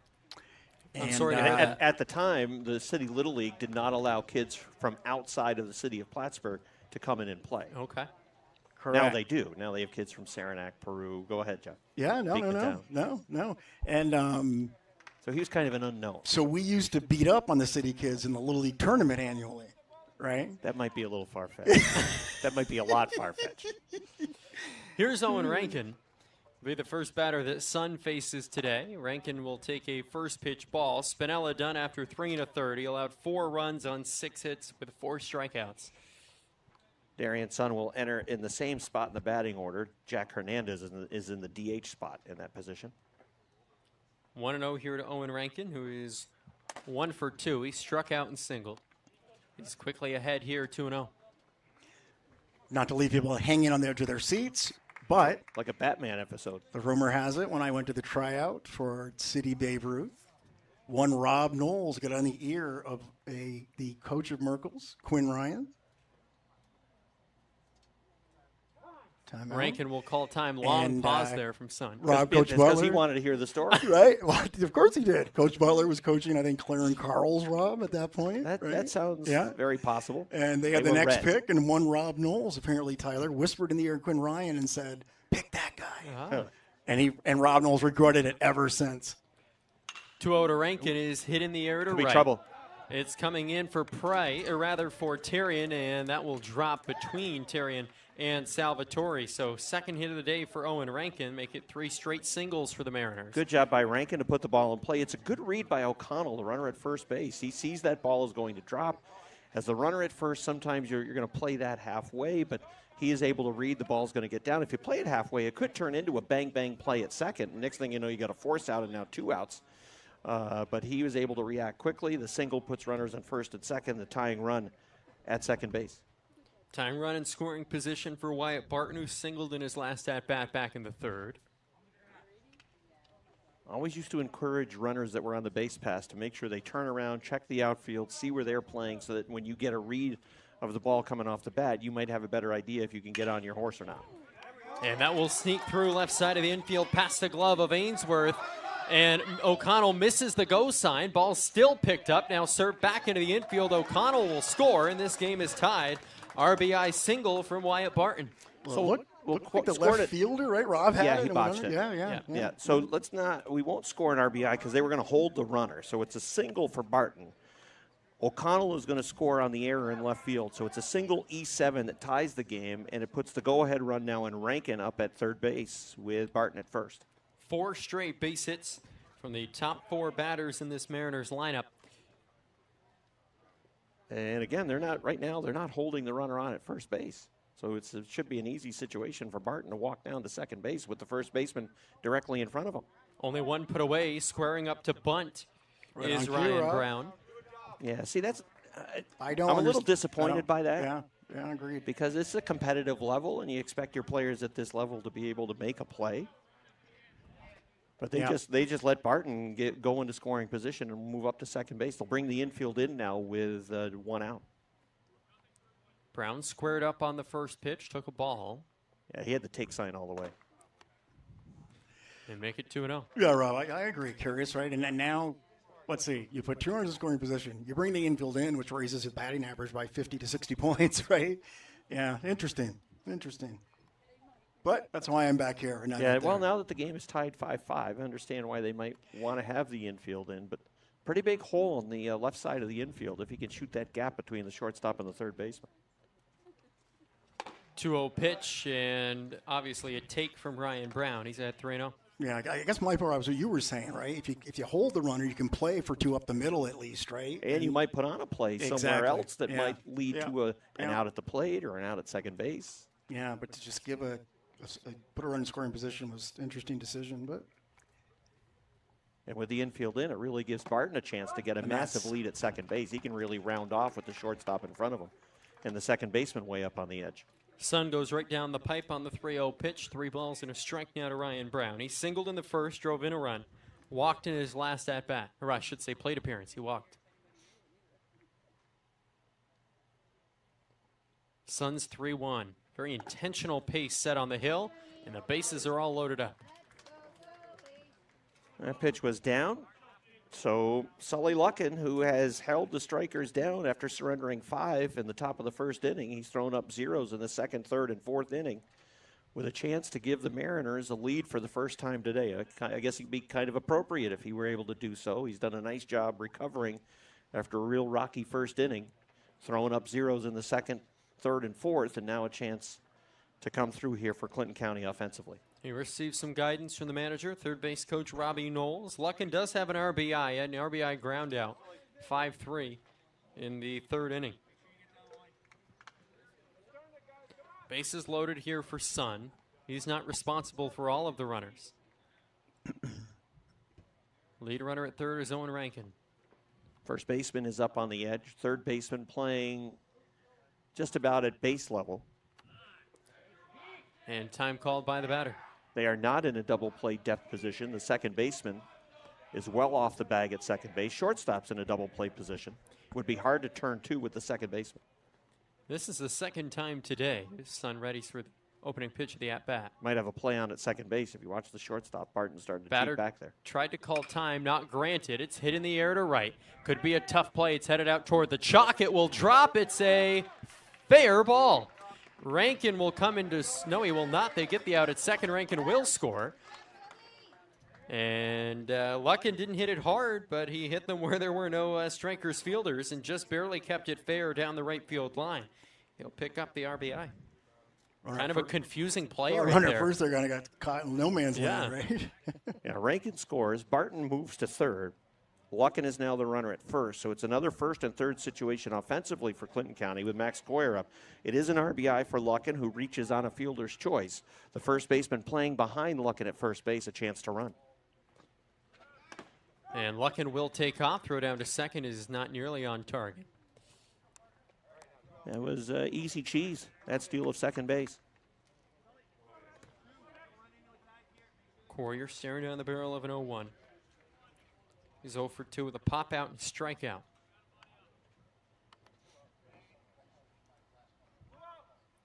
The 0-1 misses high and away.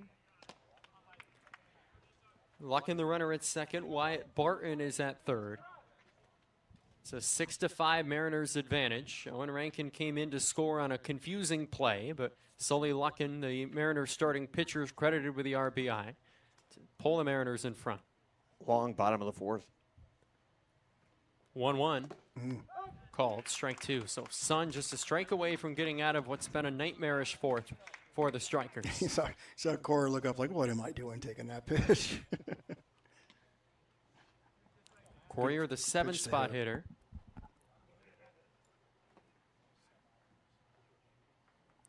One-two. Coyer rolls it over right side. Steven gloves it cleanly, throws to first, and that will retire the side. But damage done for the Mariners. They plate 3 in the bottom of the fourth inning to take a 6-5 lead. Clinton County in front for the first time this afternoon here at Veterans Park.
And welcome back here to Veterans Park, West Plattsburgh, New York, on the campus, if you will, of American Legion Post 1619. A beautiful day for baseball.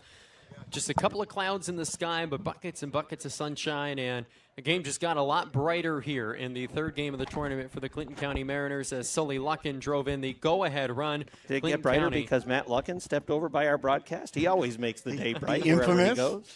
There he is. So Clinton County now in front 6-5, and for the fifth and sixth inning, we'll throw it back over to Rob Knowles. All right, thanks, Tyler. So we've got a ball game again. The Mariners with a nice job. They have scored 1 in the first, none in the second, 2 in the third, 3 in the fourth, total of 6. Strikers put up a 5 spot in the first inning, but it's been 0-0-0 since. And here they are in the top of the fifth inning. And it's going to be Kaesong Chambers, the left fielder, leading things off for the Strikers. Chambers in the game is 1 for 2, single in the first, scored a run, popped out to second base in the second inning. Chambers, Belrose, Rodliff for the Strikers in the top of the fifth inning. A couple of strong bats on deck and in the hole. Luckin's first pitch, curveball that bounces in front of home plate. And that, again, pitch count is going to be a number for Luckin. It's going to start approaching 90. What's he at, 80? 86, that was. Pitch 86. And that last inning that he threw, of course, he was just sitting on the bench for a while, but that fastball is laced to right field, a line drive from Chambers. And the leadoff runner is on base for the Strikers. That is the first time they've had a leadoff runner on since the top of the first inning. But I thought Luckin's velocity was still pretty good in the top of the fourth inning. Been on the bench for a while with that rally from the Mariners. They sent 8 to the plate in the bottom of the fourth. And now he comes back out on the hill for the top of the fifth. First pitch to batter Parker Belrose, the catcher for the Strikers. Upstairs, he chases. Doesn't make contact. And he's down on the count 0-1. Belrose with a single to his name today. In fact, Belrose and Rodliff on deck have both reached base with hits. Nobody out, runner on first. Luckin checks the runner. Belrose calls for time. Red Sox still ahead. Red Sox leading 2-0, bottom 5. Also, Norway leading England 1-0 in the 42nd minute. Interesting. Upset watch. People will be throwing their fish and chips. Luckin checks the runner and delivers. That's a strike. Good pitch to the inside Other people corner. will be rowing in the stands or whatever that thing is they do. Yeah. Erling Haaland has taken the internet by storm this He World has, Cup. He certainly has. He's pretty happy-go-lucky, too. It's one of the things my son was telling me they had video of him. I think he was golfing yesterday. Was he? You know, most important soccer game of his career, and they're out having fun on the golf course. Does he think he is Michael Jordan? I like it. Question would be, how much did he have on each hole? You know, was it $100 a piece? I don't know. So Luckin working in front of the count. This ball is lined towards center field. Coming in on the ball and making the play is Owen Rankin. A good running catch from Rankin, who's been solid in center field. F8, the first out of the inning, Belrose. And that'll bring up Chase Rodliff. Third fly out to Rankin in the game. He's been steady in the outfield for the Mariners. Speaking of steady, Rodliff 2 for 2 with a couple of singles. That was a nice segue. I try. Chambers, the runner at first base. Pitch from Luckin. Hit back to the box. Chance for 2. They'll work through the second baseman, O'Connell. He'll throw to first base. It is indeed a double play. So Luckin fields his position well. Receives the ground ball. Turns and throws to O'Connell at second for the second out of the inning. And then O'Connell throws over to first baseman Barton to record the double play. 3 batters, 3 outs in the inning. And we head to the bottom of the fifth inning with the Clinton County Mariners leading the strike zone Strikers by a score of 6-5. The old 1-4-3 double play, and somewhere Greg Maddux is smiling.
Clinton County to do something in that they have an opportunity now to separate. They have not been in this position really throughout the game, leading by a run, a chance to add on, and they're at the 8-9 spots of the order. Again, an opportunity for those guys to try to set the table. Yeah, the Strykers with their feet to the fire really for the first time all tournament. Their game against the Essex County Avalanche was at one time tied 4-4, but I don't believe the Strykers trailed at any point in game number 1 of this tournament. Sun ready for his second inning of action. He recorded 2 outs in the 4th. He did allow some base runners, but it's a very intentional tempo set by Sun on the hill. He's in no hurry here this afternoon. Beautiful day, why not? Well, I can give one good reason. I've got burgers and sausages waiting to cook on the grill for my dinner. I'd rather not eat too much. So if he needs a reason, I'll go on and tell him. What's your address? What's the address again, Rob?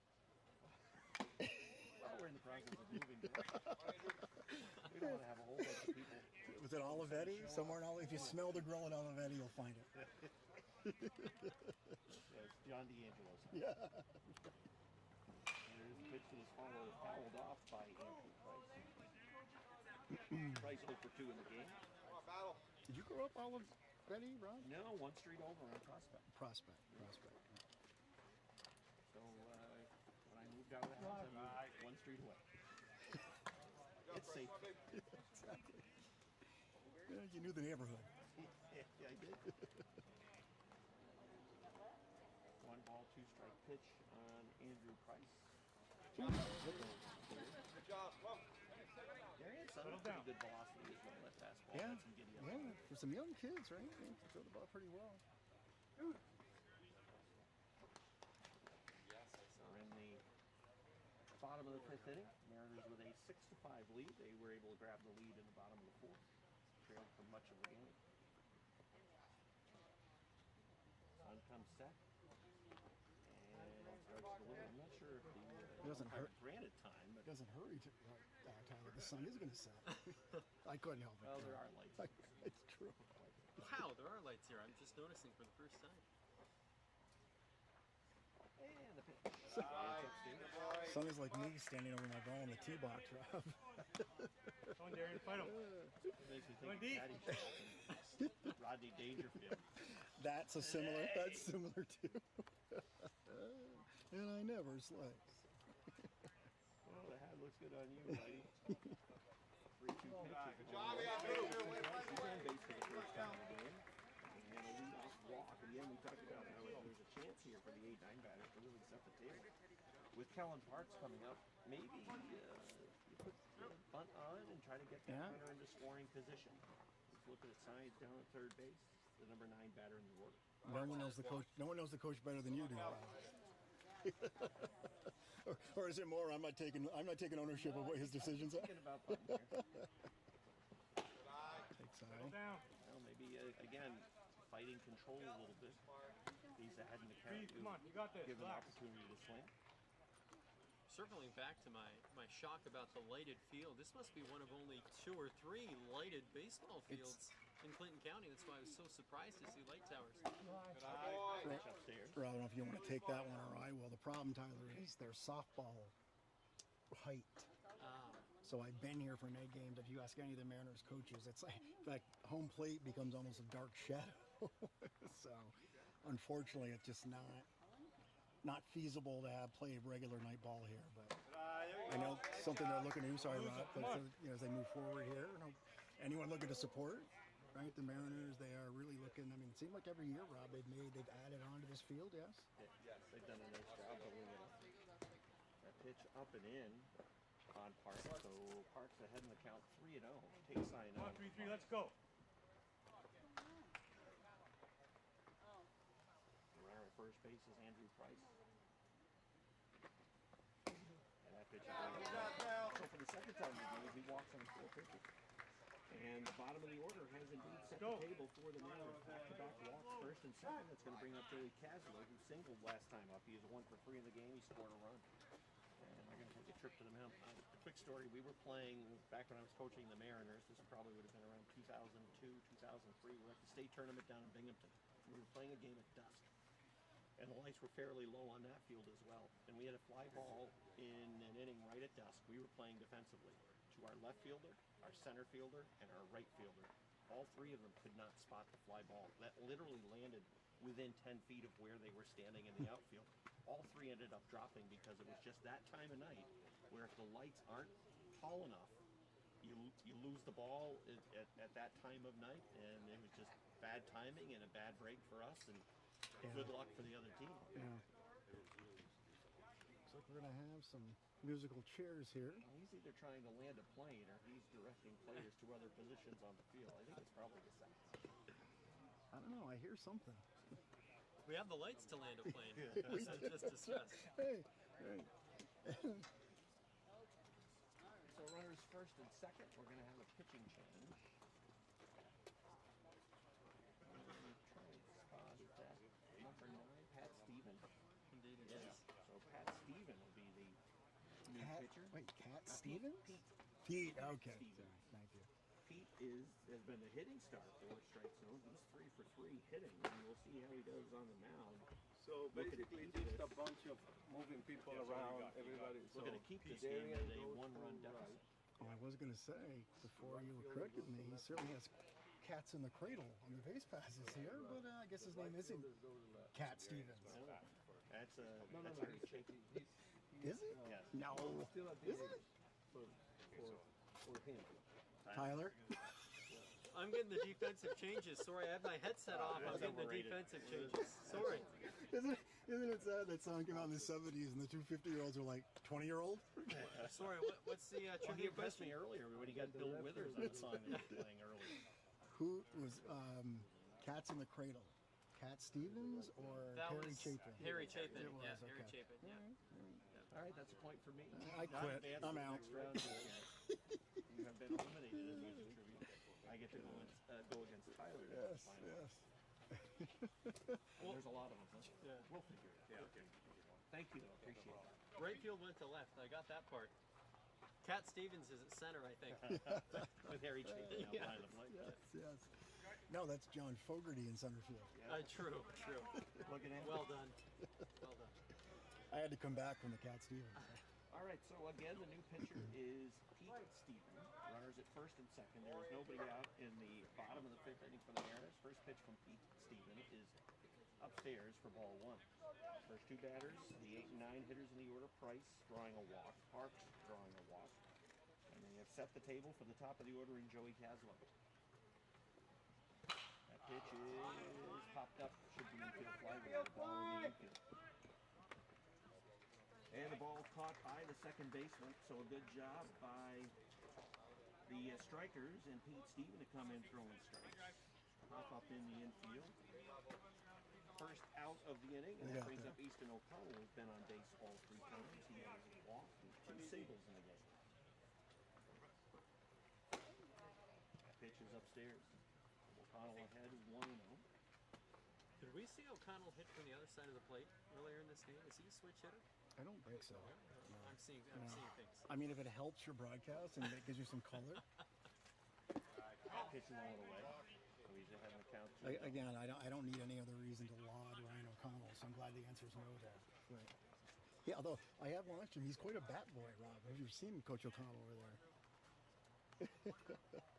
One of my favorites. I'm not going to. One of my favorites. I got to get him in now before football season. He beats the crap out of Deacon Town, so. He's up in the count now, 3-0. Michael, you take sign with Owen Rankin on deck. Rankin has singled his last 2 trips to the plate. That pitch right down Broadway.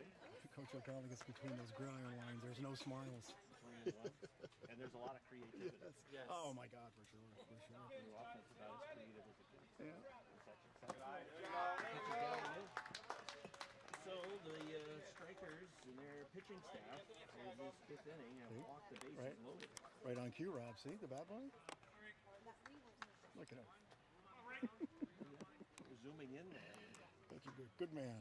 One of our That new faves for high-tech sure. camera. OC. That's right. And here is Owen Rankin with 2 singles, last couple of trips to the plate. Pitch to Rankin, driven towards center field. Back on the ball to center fielder. It's carrying, it's deep, and it is going to be off the wall. 1 run is in for the Mariners. 2 runs will score. Rankin to second base. Third base will hold there. And the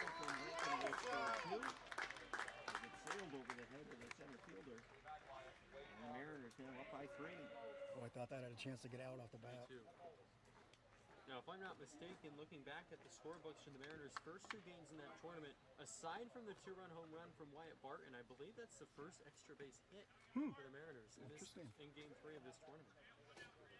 Speaking of Wyatt Barton, who had a home run in our game earlier today, he steps in. He's been on base all 3 times. A walk and 2 singles for Barton. Pitched it in. A little wrinkle, it is in for a strike. Score now 8-5 in favor of the Mariners. 2 more sitting on the base pass in scoring position. Rankin the runner down at second base. O'Connell the runner down at third. Mariners trying to get some separation. They were down by 5 after a half inning of play. Scored 1 in the bottom of first. But they have been putting up crooked numbers ever since. This is driven. Ball hit hard right down the line. And There's a lot of foul ground down the left field line here at Veterans Park. That's really the only part of the park that has a lot of foul ground. Unfortunately for Wyatt Barton, that well-hit ball hooks to the foul side of the chuck. Hey, I can out drive right now. That's another ball off the bat, had a lot of pop. I thought the bleacher creatures may have a souvenir when that left his bat. Turned on that fastball. Here's the pitch to Barton. Good job. Good job. Spoils the pitch on the outside corner there. It's a good fight. I got it. Don't worry about it. Look at that. It's a good hustle. Great quarterback in his day as well. Yeah, that's good job, Runners at second and third. Breaking ball, fouled off of them by Barton. Almost got a piece of Jeff Garrett's brand new brand new camera. Did get a piece of the very high-tech microphone with the windscreen. And the high-tech umbrella that I covered the microphone. When that microphone is upside down, it's a backwards cage windscreen. Pitch to Barton, going away, gets it. And the runner at third, O'Connell, is going to hold. Probably a good decision on the O'Connell to look at it. It's scooted by. Melrose kind of double clutched it as well. Kind of trickled off that bottom of his glove, then rolled to the backstop. And the way Barton's swinging the bat, you're fine just sitting at third base, right? You know, he's probably going to put something. 2 ball, 2 strike pitch. Long away. Job laying on. That'll run the count full. Parker Belrose, the catcher. He's got a lot of work to do. Belrose is going to be a tired kid at the end of this game. 3-2 pitch. It's inside. Martin draws a walk. Go, Brownie. Nice job. Come on, Brownie. He's been on base all 4 times. 2 walks, 2 singles now in the game for Wyatt Barton. That'll reload the bases for the Mariners with Ryan Brown coming up. He has also been on base 3 times. He's walked twice and singled. He's got an RBI. 4 walks this inning taken by the Mariners. An inning that has seen them score a pair of runs plus some, just 1 put away here in the 5th. England and Norway tied 1-1 at halftime. That pitch bounces in. Knocked down by the catcher. Stays right at his feet.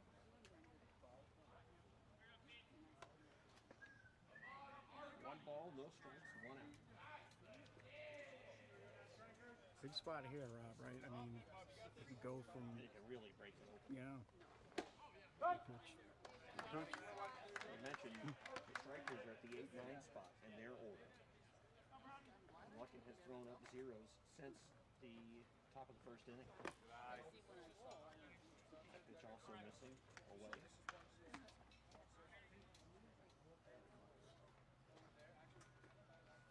Brown has been on base all 3 times.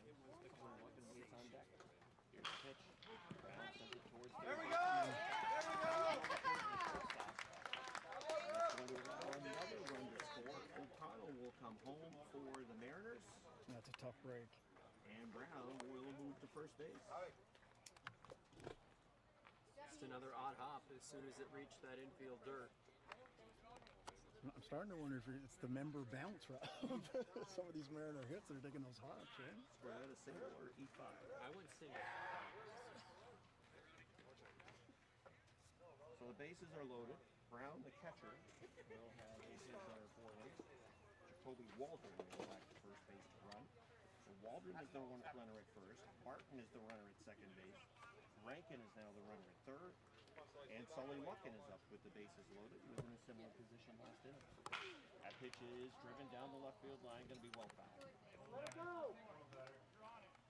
That is a strike on Luckin. Mariners ahead by 4 now, 9-5.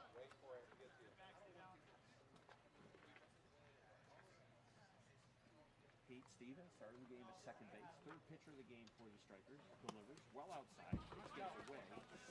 Runner at third. Rankin will not advance. Got close to 1-1.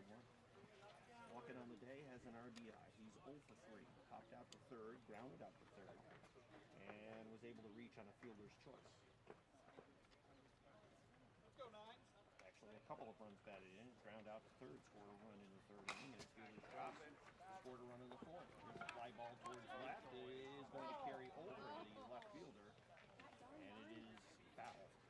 Chambers had to go over the shoulder. Actually, whoever is out there in left now had to go over the shoulder there for the Strikers. It would have been a tough play in that deep foul ground out there, reminiscent of the Oakland Coliseum with all that space down the left field line.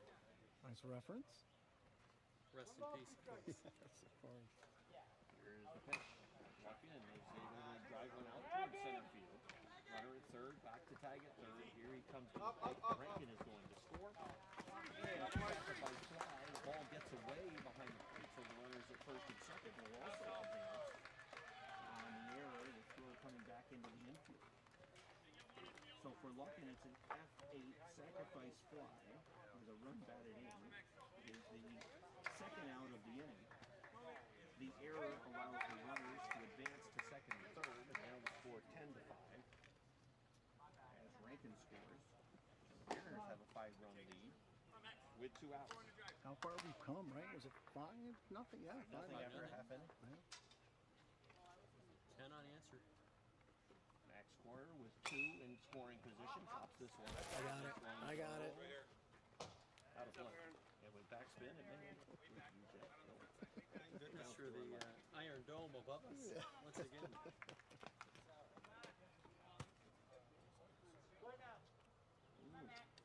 Hearing that static a little bit more. All on first base. You guys are hearing static? I actually thought when we had that foul ball straight to the backstop, it actually fixed the static in the buzz for a moment. Did someone hit this mic again? Foul one back here. Huh. That might be coming from there. I think did so. Something. Yeah, I think it is. You can unplug that. We're getting some ambiance from the camera too. But if it's bothering you that much, Rob. Oh no, I just hear it in the right ear. There was something on little static noise. Waiting on baseball. I think so. 10-5 score. Start of the game, it looked like Mariners might be in a little trouble, but they have responded pretty well. Still 6 outs for them to get. The Strikers have been putting the ball in play. Pitches upstairs to the next quarter. Count down 2-2 with 2 outs. This is what you guys do to me now.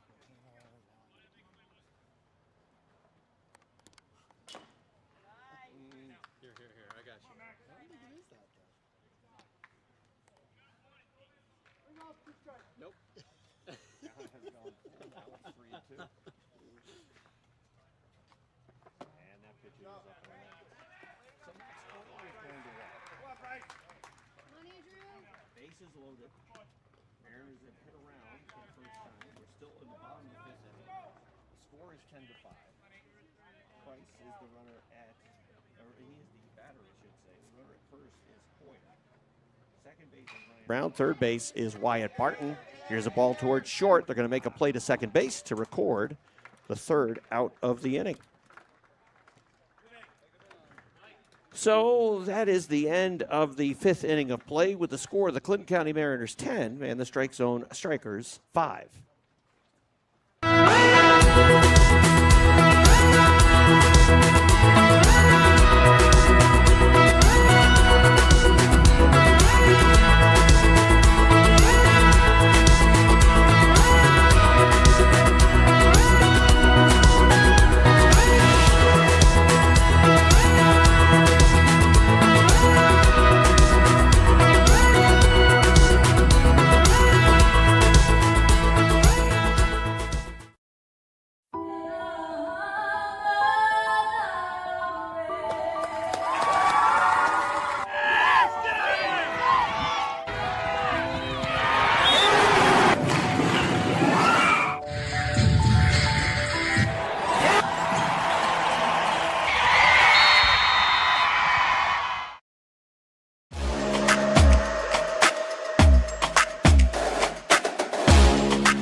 just come back and, and then so we're 3-2 and go.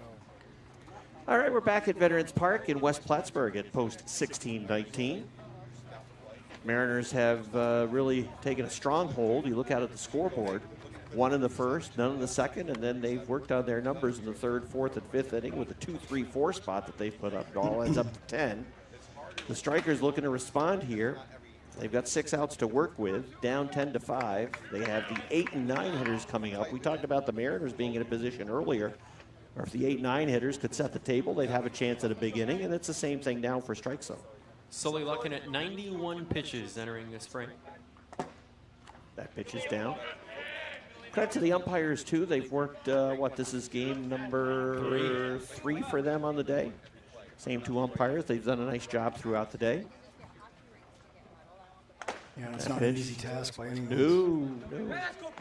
And we've started to enjoy a little bit more shade working in, and such a difference as the sun starts to get behind some of the trees that are here. But they've had the sunshine beating down on them all day long. Ground ball to third base. Botched at third. Now throw across the diamond. It is going to be late. Bang, bang play, but credit to the runner beating out the throw. That's Ainsworth. So the error allows Ainsworth to reach, and that brings up Ryan Pecor.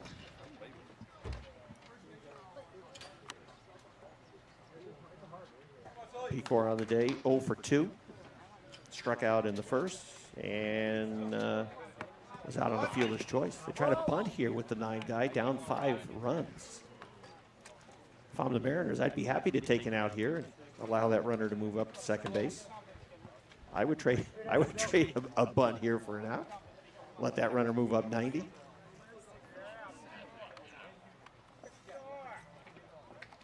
Here's the pitch to Pecor. Started to square, then brought it back. And allows the runner to move up to second base. So Ainsworth will move into scoring position. Pitch was coming up and in as well as Pecor squared to bunt and tried to put the bat back on his shoulder.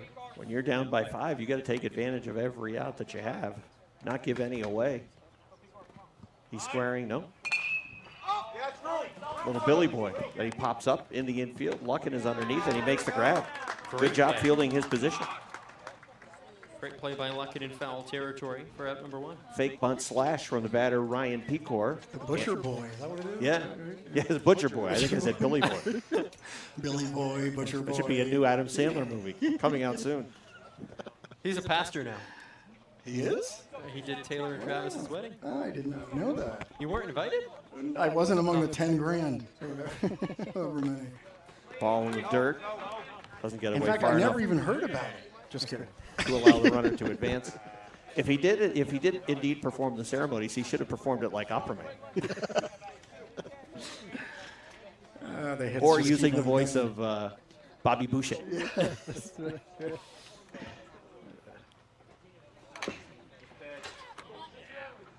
He used to do Opperman, if my memory is right, in the Weekend Update, right during the news segment. Yeah. He would come on. Remember, Tyler? No. Before my time. He used to be on Johnny Carson, too. Remember that, Tyler? I know who Johnny Carson is. It's only, 10 or 12 years before I was born. So they're back to the top of the order now with Quinlan Salvatore. Salvatore is 0 for 2 in the day. Walked in the first, scored a run. Has since then grounded out to second and struck out last time up. Pitch from Lucken. Grounded towards the third baseman. That takes a nasty hop. What is going on over there at third base? That's a war zone over towards third. that is I can't even no man's comment. land. That comment was so on point, Yes. I couldn't even say anything. I mean, Oh, my Lord. so many divots. It looks like me at the driving range, left side of the infield. I think we're going to start seeing third basemen just as soon as the ball is hit in their direction start crawling on their stomachs towards the ball, getting down as low as possible. Thankfully, no one has ate a ball up in the face yet. First and third situation here. Lucken throws to first. They got the runner picked off. Runner from third starting to break. He will come. Oh, they dropped the ball. They hit him. They threw towards second base, hit the runner. Tough right there. So the runner from third scores. The runner from first moves up, will score that E3 on the advance. Well, you know, Rob, you had said this when they were bunting, right? But right there, I think for the Mariners, don't even worry about that guy on third, right? Get that out at second. Take the And out. I don't know if they were thinking about that, and maybe that caused the misplay, but Pitch up and away, but there again, I know it's a first and third situation, but when you have a first and third play on, you saw the Mariners had a play on with a pickoff play. Again, you give yourselves an opportunity to steal an out and be competitive. You're not just letting the other team walk down to second base. yeah. This pitch upstairs. Little life from the strike zone bench. Yeah, credit to them too for taking advantage of it. Score now 10-6 with a run in here in the top of the sixth inning. Luckin will step off. He is approaching 100 pitches. He's actually over 100 pitches. His next pitch will be his 103rd pitch of the game. And it's on the outside corner. Steven's been this dangerous bat today for the Strikers. He's 3 for 3 with 3 singles. Last time, just a little inside-out swing, shot the ball towards the right side, found a hole between the second baseman and first baseman. Here's the pitch. Fouled back. Radar booth. 1 ball, 2 strikes. Good catch, Tyler. That's why I brought my glove. Well, Luckin he's put the work in today for sure. Over He'll the look in, center. get the sign, and delivers. That ball is hit towards center field, and it is going to drop in. Runner from second is not able to advance on that ball. He'll go back to second base. So now 4 for 4 with 4 singles for Pete Steven. Not a bad outing. That'll boost the average. And it brings up the designated hitter, Jack Hernandez. Hernandez is 0 for 3 on the day. A couple of flyouts to center field, and a fielder's choice last time up that allowed him to reach base. Curveball. Misses inside.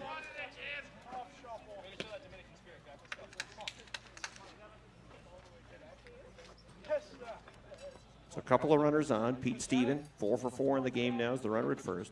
Salvatore is the runner at second base for strike zone. 10-6 the score. 1 out. The pitch from Luckin is outside. Just missed the outer edge. Count goes to 2-0. Tying run sitting in the on-deck circle for strike zone. That is Jack Therian, who's been on base a couple of times today. Luckin takes the sign, and he'll deliver. Pitch is popped up. Should be infield fly rule. It is. Catch made in the infield. Would have been a fair ball. It was caught by Joey Caslow, the third baseman. So now 2 outs in the inning, and here is Jack Therian. Now, don't quote me on this, but I could have swore Caslow said, "Thank God that wasn't on the ground." With it in the air, he didn't have to get on his belly and start crawling towards that ball. You have to get him some goalie equipment at third base. That ball in dirt. It's a good job by Ryan Brown. Block that ball, keep it in front of him. Keeps the runners from moving up 90 feet. Strike zone with runners at first and second. Jack Therian struck out, walked, and singled in the game. There's a strike. 2 outs in the inning, 1 ball, 1 strike to count on Therian. This will be pitch number 110 for Sully Luckin.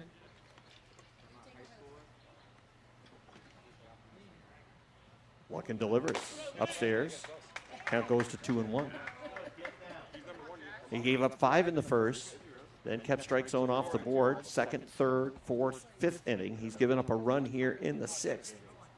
Defense for the Mariners has not been great in this 6th inning. Defense in the first inning for the Mariners was not up to par as well.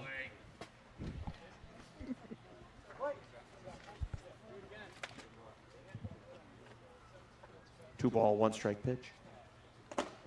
There's a strike. Top of the zone. Levels the count at 2-2 with 2 outs.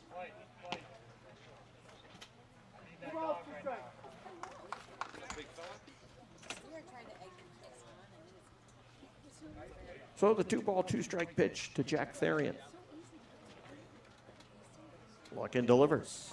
It's low and away. Count runs full with 2 outs. In a 3-2 count, the runner should be in motion here. Big pitch right here to Therian.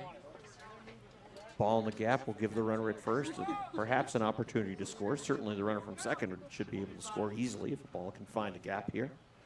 With the 4-run lead for the Mariners. And there's a curveball that has Therian looking. Nice pitch. So the Strikers get 1 in the top of the 6th. We'll head to the bottom of the 6th inning with the score: the Clinton County Mariners 10 and the Strike Zone Strikers 6.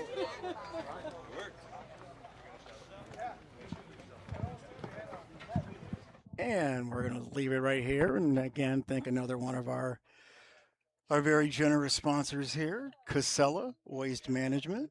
Always thankful for the support Casella gives us. And again, another one of those companies that you'll see just all over local high school, youth, college sports. Casella. I lost my script here, Tyler, but we probably know this one by heart, right? Serving communities for over 50 years, Casella Waste Management has the experience and resources to handle all your waste and recycling needs. Safe and dependable pickups, stress-free dumpster rental service that fits your life. Join your neighbors who count on Casella every week. Visit Casella.com or Tyler. Call 1-800-CASELLA today. And by the way, Jeff, some breaking news to report. The Clinton County Senior Mariners head coach Gary Duquette recorded his 250th win as the Clinton County Senior Mariners head coach today. It was a 15-0 win over the Newburgh Nuclears for the Senior Mariners. Braden Calkins had 6 hits. Jackson Dorsett had 4. Nate Baker had 4. Actually, those are RBIs, I beg your pardon. I was going to say, boy, that's a lot of hits. They combined to drive in 14 runs during a 15-0 win in the Gilwood Hall of Fame tournament in Binghamton. Calkins had 2 home runs. Diego Rios had a complete game 2-hitter with 5 strikeouts for win number 250 for Gary Duquette. Good thing they're not playing at twilight down there in Binghamton. I heard a story once. No, I'm just kidding. The field down there, too, the other thing I remember about that trip, the field that we were playing at, there was a section of bleachers, and I'm pretty sure they were mice. It might have been rats, but there were a lot of them. And it was one of the few places where, other than the old Boston Garden, where you would actually see a number of rats as you made your way around the place. May not have been the most well-kept facility to host the state tournament back then. Yeah. Well, congrats to Gary, Coach Duquette. Yeah, he's been at it a long time now. Yeah. Does a good job. Very good job. Very good job. Really, if anyone, the face and responsible of this program, the entire program, Well, right? Not just the seniors. Yeah. The amount of time that goes into not just when the season's going on, but the preparation before the season, putting the schedule together, making sure all the insurance is in order. And there's a lot of work. There's a team of folks, including Coach Duquette, that make sure that all happens so that these players can get out on the field. There's a lot of work that goes into it, and he's one of the main guys behind it. Quinlan Salvatore, the new face on the hill for the Strikers, and there's all sorts of defensive arrangements to follow. Salvatore will be the 4th pitcher in this game. All 4 pitchers have surnames beginning with the letter S. There's a bar trivia fact for you. Tonight at the 4th Ward, go tell Hector. All pitchers had the S last name, and you might get a Hectorade off on the house. I don't know. There might be free Hectorades all night with that 200th win, right? Was it 250, 200? 250. 250, wow. 2 Hectorades. All right, bottom of the 6th inning. Kellen Parks leading off. Fouls this one off the right side with Quinlan Salvatore, the new pitcher. I haven't seen anybody warming up for the Mariners potentially to throw the bottom of the 7th inning. I was thinking about that myself. I think it's 112 pitches for Sully Luckin with 1 inning left. I don't believe any pitch count rules are in effect. That ball goes to the backstop. Parks, who has walked twice, a couple of times that he's walked on 4 straight pitches. Won't be the case this at bat as the count is 1-1. Here's the pitch. That's low. Bounces right in front of the plate. Good job by the catcher, Belrose. He's been behind the dish the entire game for the Strykers.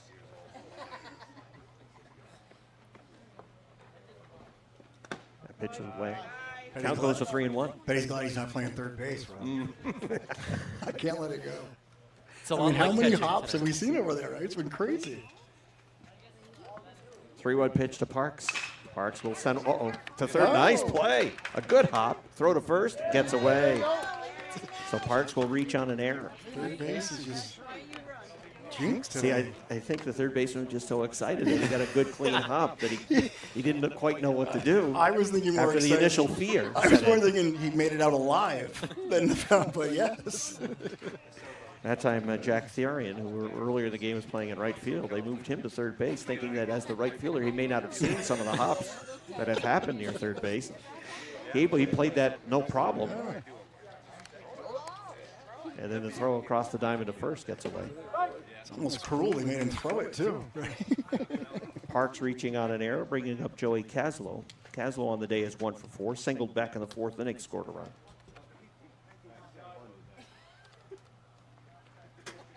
Oh, 1 pitch. Grounded towards third. That goes off the glove of Therian. Throws towards second base. It's going to end up in right field. So Caslow reaches. Back-to-back errors on the Strykers. We'll put runners on first and second. And a pinch hitter here for the Mariners. A very popular one at that. Jeff Garrett. Not quite that popular. It's going to be Owen Dubé coming in a pinch hitting role. Hopefully he hits better than his father does. All right, Owen Dubé is up now for the Mariners. Let that stew. His father's standing right next to us. I know he can hear him, he's pretending he's not. First pitch swung on and missed. He used the Dale Trombley special in the game earlier. I was going to this say, morning. hopefully he put that away for this at bat. Bat that was made somewhere around 1988. Didn't help him connect in that earlier at bat. He fouls this one off, straight back. Cut.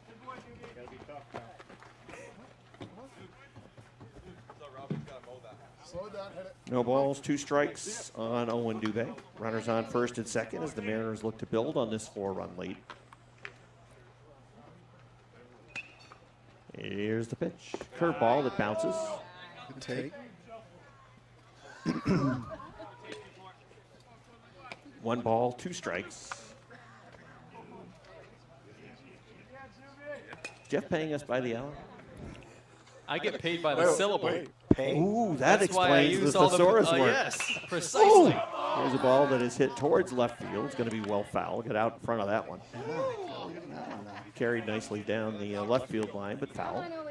You got this. 5 cents per syllable. As superfluous as it seems. Exactly.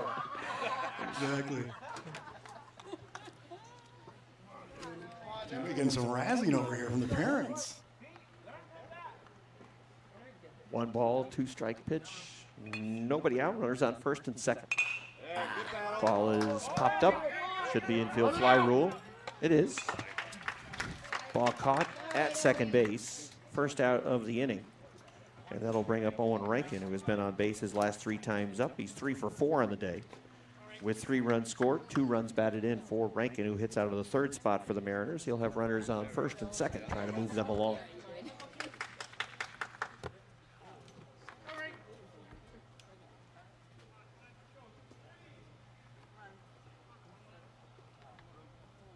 Pitcher Salvatore comes set. First pitch is a ball. Parks is the runner down at second base. Caslow is the runner at first base, both reaching on errors.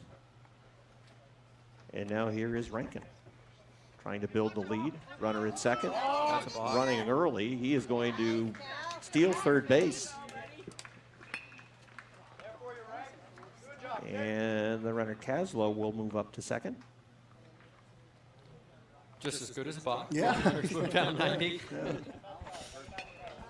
Well, I think he picked up on a pattern. Salvatore was not really looking back to check the runner a second time and practically walked in. And the Strykers are going to bring the infield in, trailing by 4. That pitch is out. Good job laying out that. That's not a pitch that he likes to pull the ball, so he's often looking middle to inner third, something that he can really attack and drive. An outside pitch he'll often lay off. That's the one. Thought that was a little bit too in. You can see him shake his head after that one. That makes it 1-1. Pitch grabbing the inside corner. That ball is down, gets away, no advance from the runner at third. Count goes to 2-1.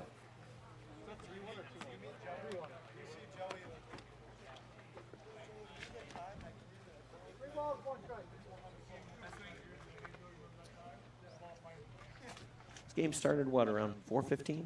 Just about. Yeah, so we're approaching the 2-hour, 15-minute mark. It's like an old Yankees-Red Sox game that used to always go 3.5 to 4 hours.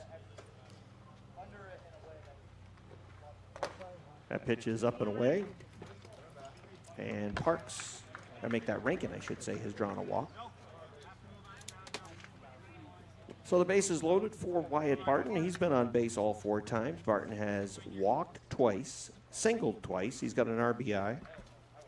Been on base all 4 times. Has not yet stepped on home plate, oddly enough. He has ended the inning 4 times at third base. Interesting. That'll get you another Hector tonight. Yeah. Racking up the trivia points. First pitch of ball to Barton. In the 5th inning, he ended the inning standing on third. Did so in the 4th, did so in the 3rd, did so in the 1st.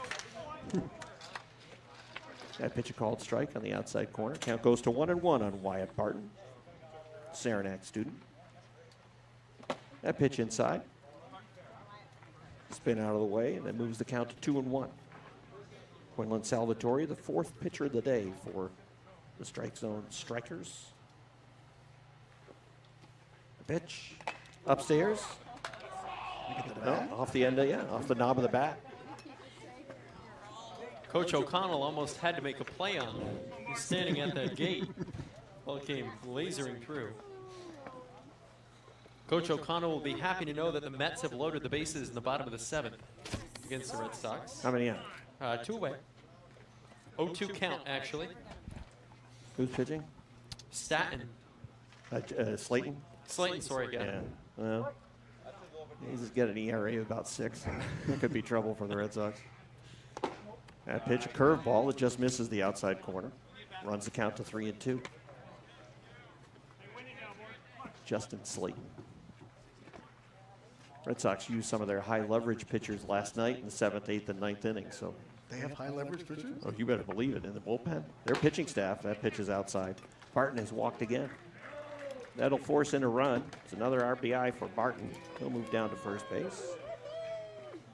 Parks will score. Yeah, for the Red Sox, the problem has not been the pitching staff. Pitching staff's been phenomenal, even with the injuries that they have. I mean, we haven't seen Garrett Crochet for going on 2 months now. Their pitching staff has been fine. They just haven't been able to hit. I think their bullpen is actually bottom 3 in ERA in Major League Baseball. So, Red Sox looking for an 8th straight win. They're 11. They've won 11 of their past 13 games. 12-2. I think 12 out of the last 14 with the win last night. And while we're talking about that, the Mets have probably hit a home run. If it's good news, then you can tell us. But if it's bad news, Red Sox get out of the jam. oh, that's perfect. Yeah, Mets leave them loaded. And that was in the 7th. Correct. Move in with the pitch, guys. Show some energy out there. Let's go. So there's 1 out with Ryan Brown at the plate. He'll send a ball towards the shortstop. It's going to get through into the outfield. 1 run scores. Here comes the 2nd run coming home, and he will score standing up. It's a 2-run batted in single for Ryan Brown. 2 more runs for the Mariners. Good job by Brown finding the hole there on the left side.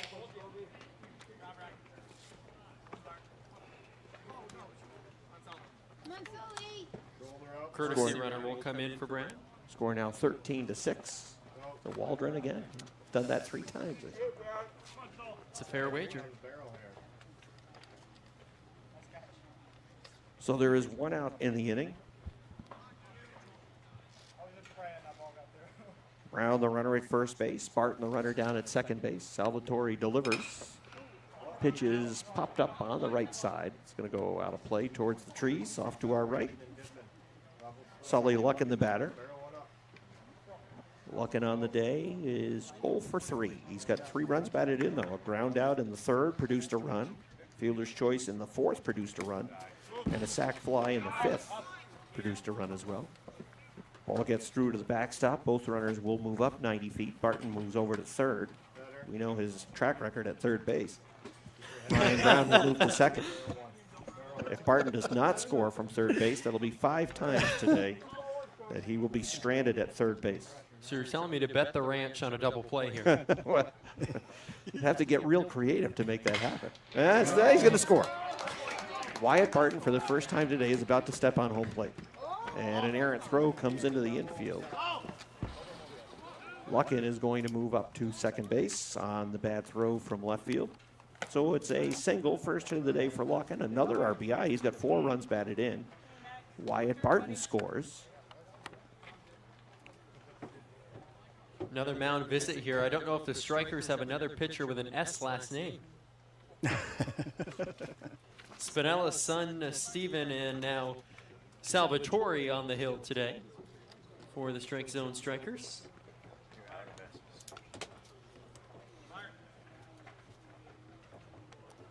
There will be a pitching change.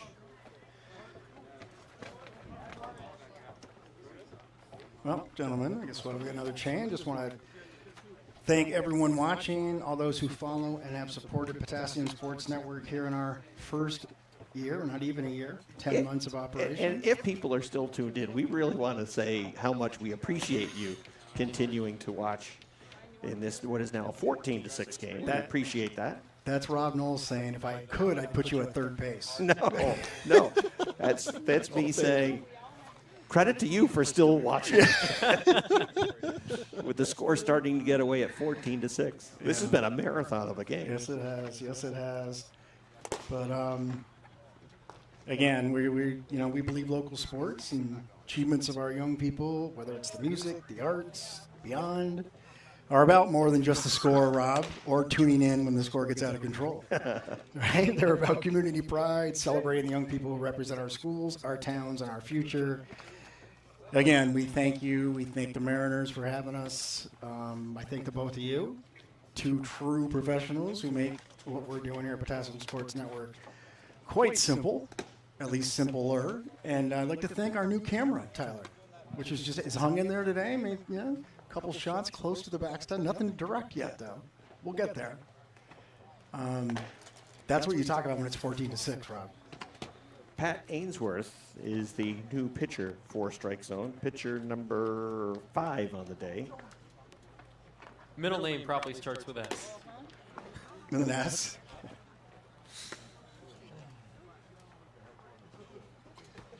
Mariners scored 1 in the 1st, none in the 2nd, 2 in the 3rd, 3 in the 4th, 4 in the 5th. They have 4 across in the 6th, with 2 runners still in scoring position to get to 14. Strikers had 5 in the 1st, 0s in the 2nd, 3rd, 4th, and 5th inning. They had 1 in the top of the 6th. So the 2 teams have combined for 5 runs here in the 6th inning to produce this 14-6 score. I believe now with an 8-run lead, the Mariners have someone warming up behind their dugout. Someone will likely replace Sully Luckin for the 7th inning. Whoever it was just took out a couple parents. There is a bullpen down there. They're aware of that, right?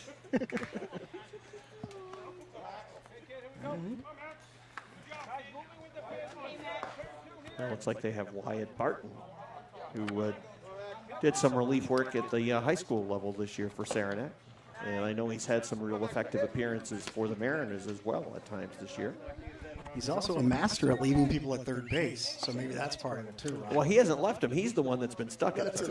what I'm Yes. I tried, Rob. Yes. I tried. And that brings up Max Coyer.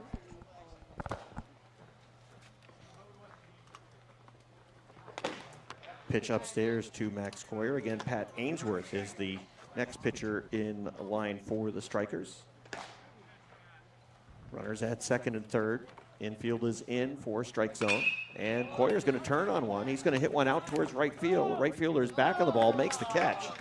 It'll be a sacrifice fly that produces a run, as here comes Jacoby Waldron crossing the plate. Sacrifice fly and an RBI for Coyer.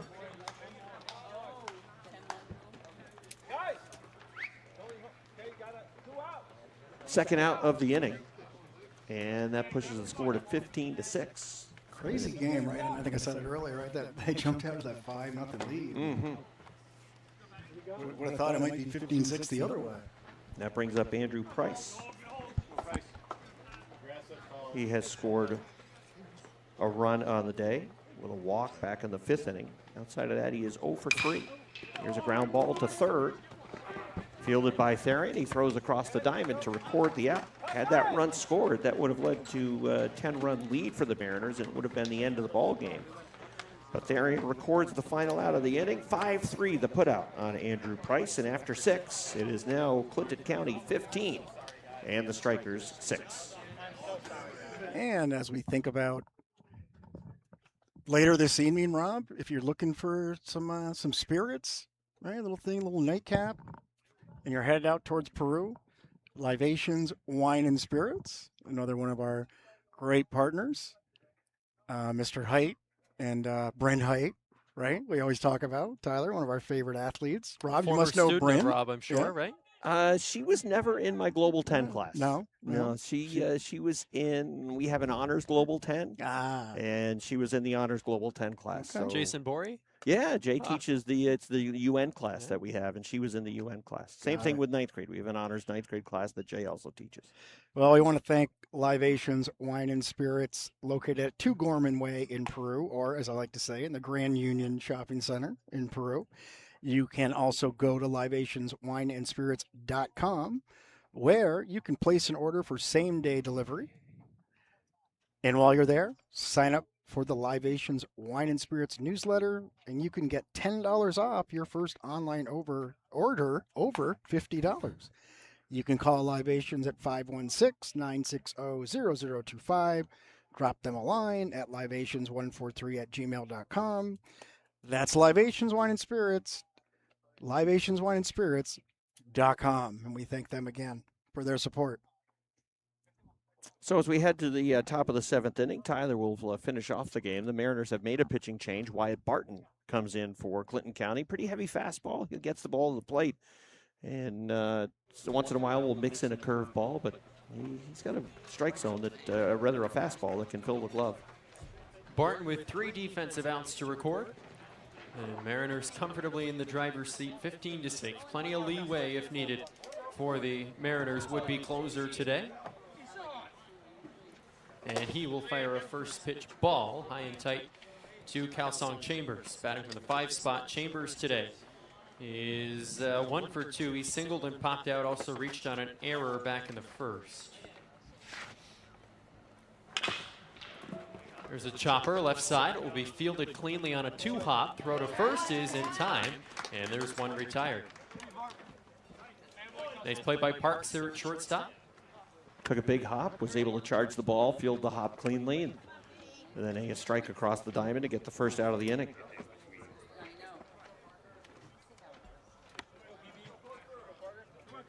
Parker Belrose, we mentioned, has been a Swiss Army knife behind the plate for this Strikers club.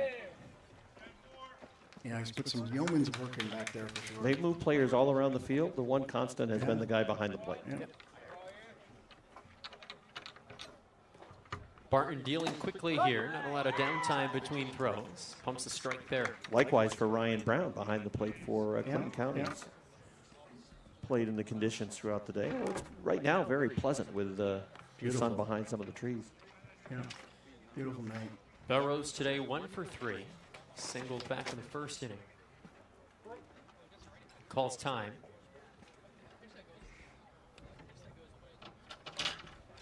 One away here in the 7th. The Mariners leading 15-6. Pitch is high. Macho Man 2-run homer. Yeah. 4-0 the Red Sox out front. England and Norway tied in the 81st minute.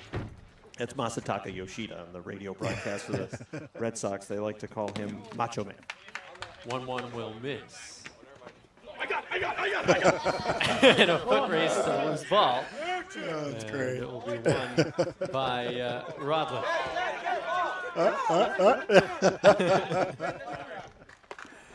That's great. Masataka Yoshida, one of the more fundamental hitters in the Red Sox lineup. On the Shaw's and Star Market WEEI Red Sox Radio Network. Should we go into a little Joe Castiglione? This week at Shaw's, Can you believe it? you can get some watermelon at the low price. Here's Barton's pitch. Will miss up, and that is ball 4 to Belrose. You'd have to work the one out walk. You would have to be a Red Sox fan and listen to their radio broadcast to even get that reference.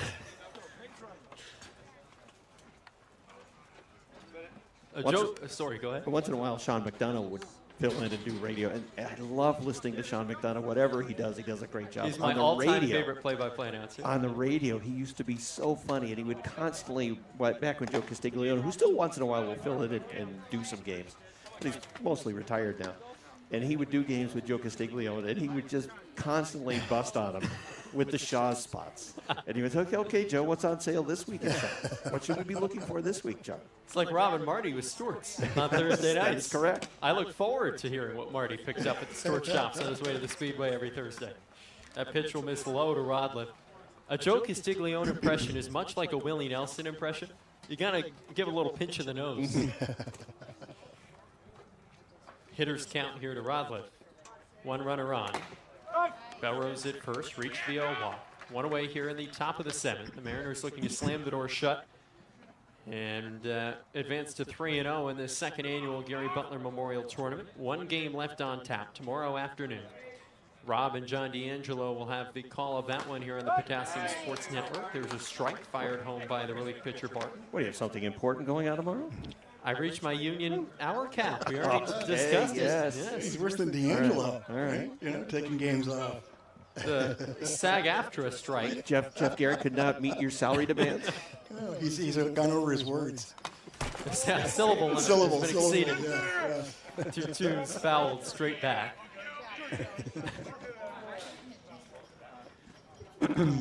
Barton working north of a dozen pitches now. One retired. 15-6 Mariners advantage. Just one runner on. Rodliff is singled twice today. Also hit into a 1-4-3 double play. This one skied out toward the woods. Pretty dense tree line down the right field line. Makes it awful difficult to retrieve foul balls. I was driving down Ruger Street. They were taking a lot of trees out behind the softball field. Really? When I drove by there earlier this week. Plattsburgh State field? Yeah, the Plattsburgh State women's softball field. New press box going up there. The upcoming spring season as part of renovations to both Cardinal Park and Chip Cummings Field. Any lights at either of those fields or no? No.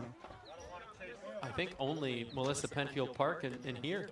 I'm not sure if the Line Mountain Ballpark has lights. No, it does not. 3-2 hit down the right field line. It's hooking toward foul ground, and it will land fair.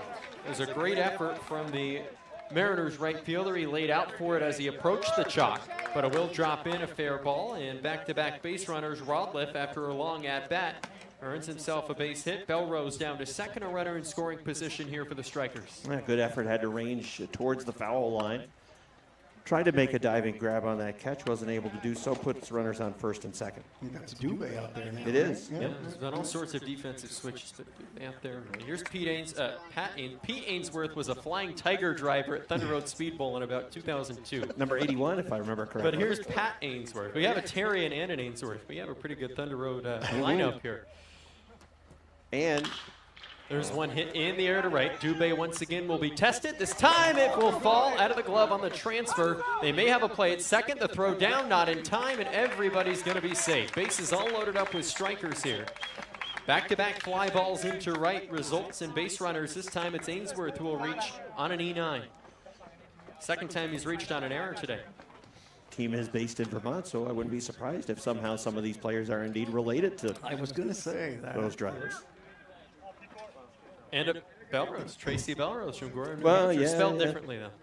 Be a long trip to It play would some be. baseball in Vermont from Maine. Pitch will miss upstairs to Ryan Pecor.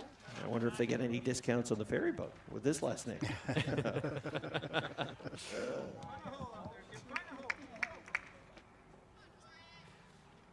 At one time, Ray Pecor used to have an interest in the Ottawa Lynx when they were a AAA team with the Expos, I believe. They were the Expos minor league affiliate in the International League, AAA baseball. And he was a minority owner of that franchise. 2-0 here to Pecor. Bases all loaded up. Top of the 7th inning here at Veterans Park in West Plattsburgh. Game 3 for the Junior Mariners in the 2nd annual Gary Butler Memorial Tournament. It's game number 4 altogether. 2 more games to be played tomorrow. 3-0 here to Ryan Pecor. Called strike off the fingertips of Barton. Try to pour it back in. 1 pitch at a time, just fill the glove. Belrose the lead runner at 3rd. 90 feet away. 3-1. Fouled off. Boy, that was a late swing. This time it's 2v1 on the foot race. It's looking more like a tackle football drill. Seriously. Or a rugby scrum. One or the other. Pecor almost took that out of the catcher's glove.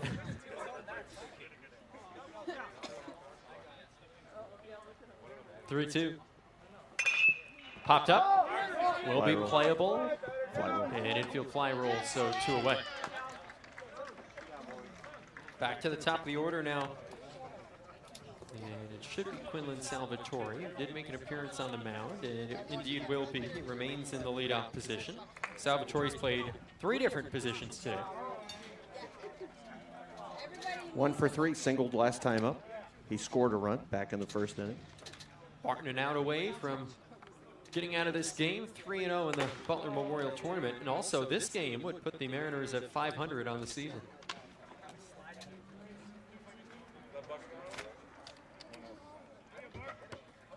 Yeah, I think their win earlier today moved them to 9-9. So they would be a winning record. There you go. Move them to 10-9.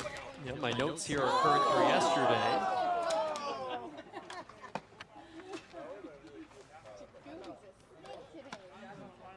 Salvatore fights off the pitch there. Striker at every base, 2 away. 15-6, the Mariners in front. There's another one fouled off. Jacoby Waldron getting more work chasing balls than he did in the field. She put on a helmet. Those last couple off the backstop didn't miss him by a whole lot. Barton 1 strike away. Shakes twice. Now an agreement with Brown behind the dish. Fires home. It is cut on a miss by Salvatore, and the Junior Mariners, with 2 wins today, advance to 3-0 here in the 2nd annual Gary Butler Memorial Tournament. 15-6, they defeat the Strike Zone Strikers out of Essex Junction, Vermont. Balanced contributions throughout this starting lineup, and a nice performance by Sully Lucken on the hill as well. Barton comes in relief as a bit of a scare. The Strikers loaded up the bases, but he gets out of trouble. And the Mariners move to 3-0, a 15-6 win after trailing 5-0 after 1/2 inning of play. Yeah, it really wasn't until later in the game where Clinton County started to assert themselves offensively. They trailed until the bottom of the 4th inning. They took the lead for the first time at the end of the 4th. They moved in front by a score of 6-5, and then after getting the lead, they were just able to continue to separate. A big 5th inning where they were able to hit around. They tacked on 5 more in the 6th inning to produce what looks like a fairly one-sided score. But again, through the first 4 innings, Strike Zone certainly right in the baseball game, but the Mariners were able to persevere and pull away down the stretch.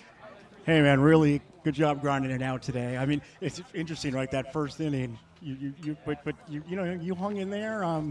Looked like maybe your release was a little up. You were high, but looked like you found it there, and certainly ground your way through the rest of the game. Yeah, it tends to happen.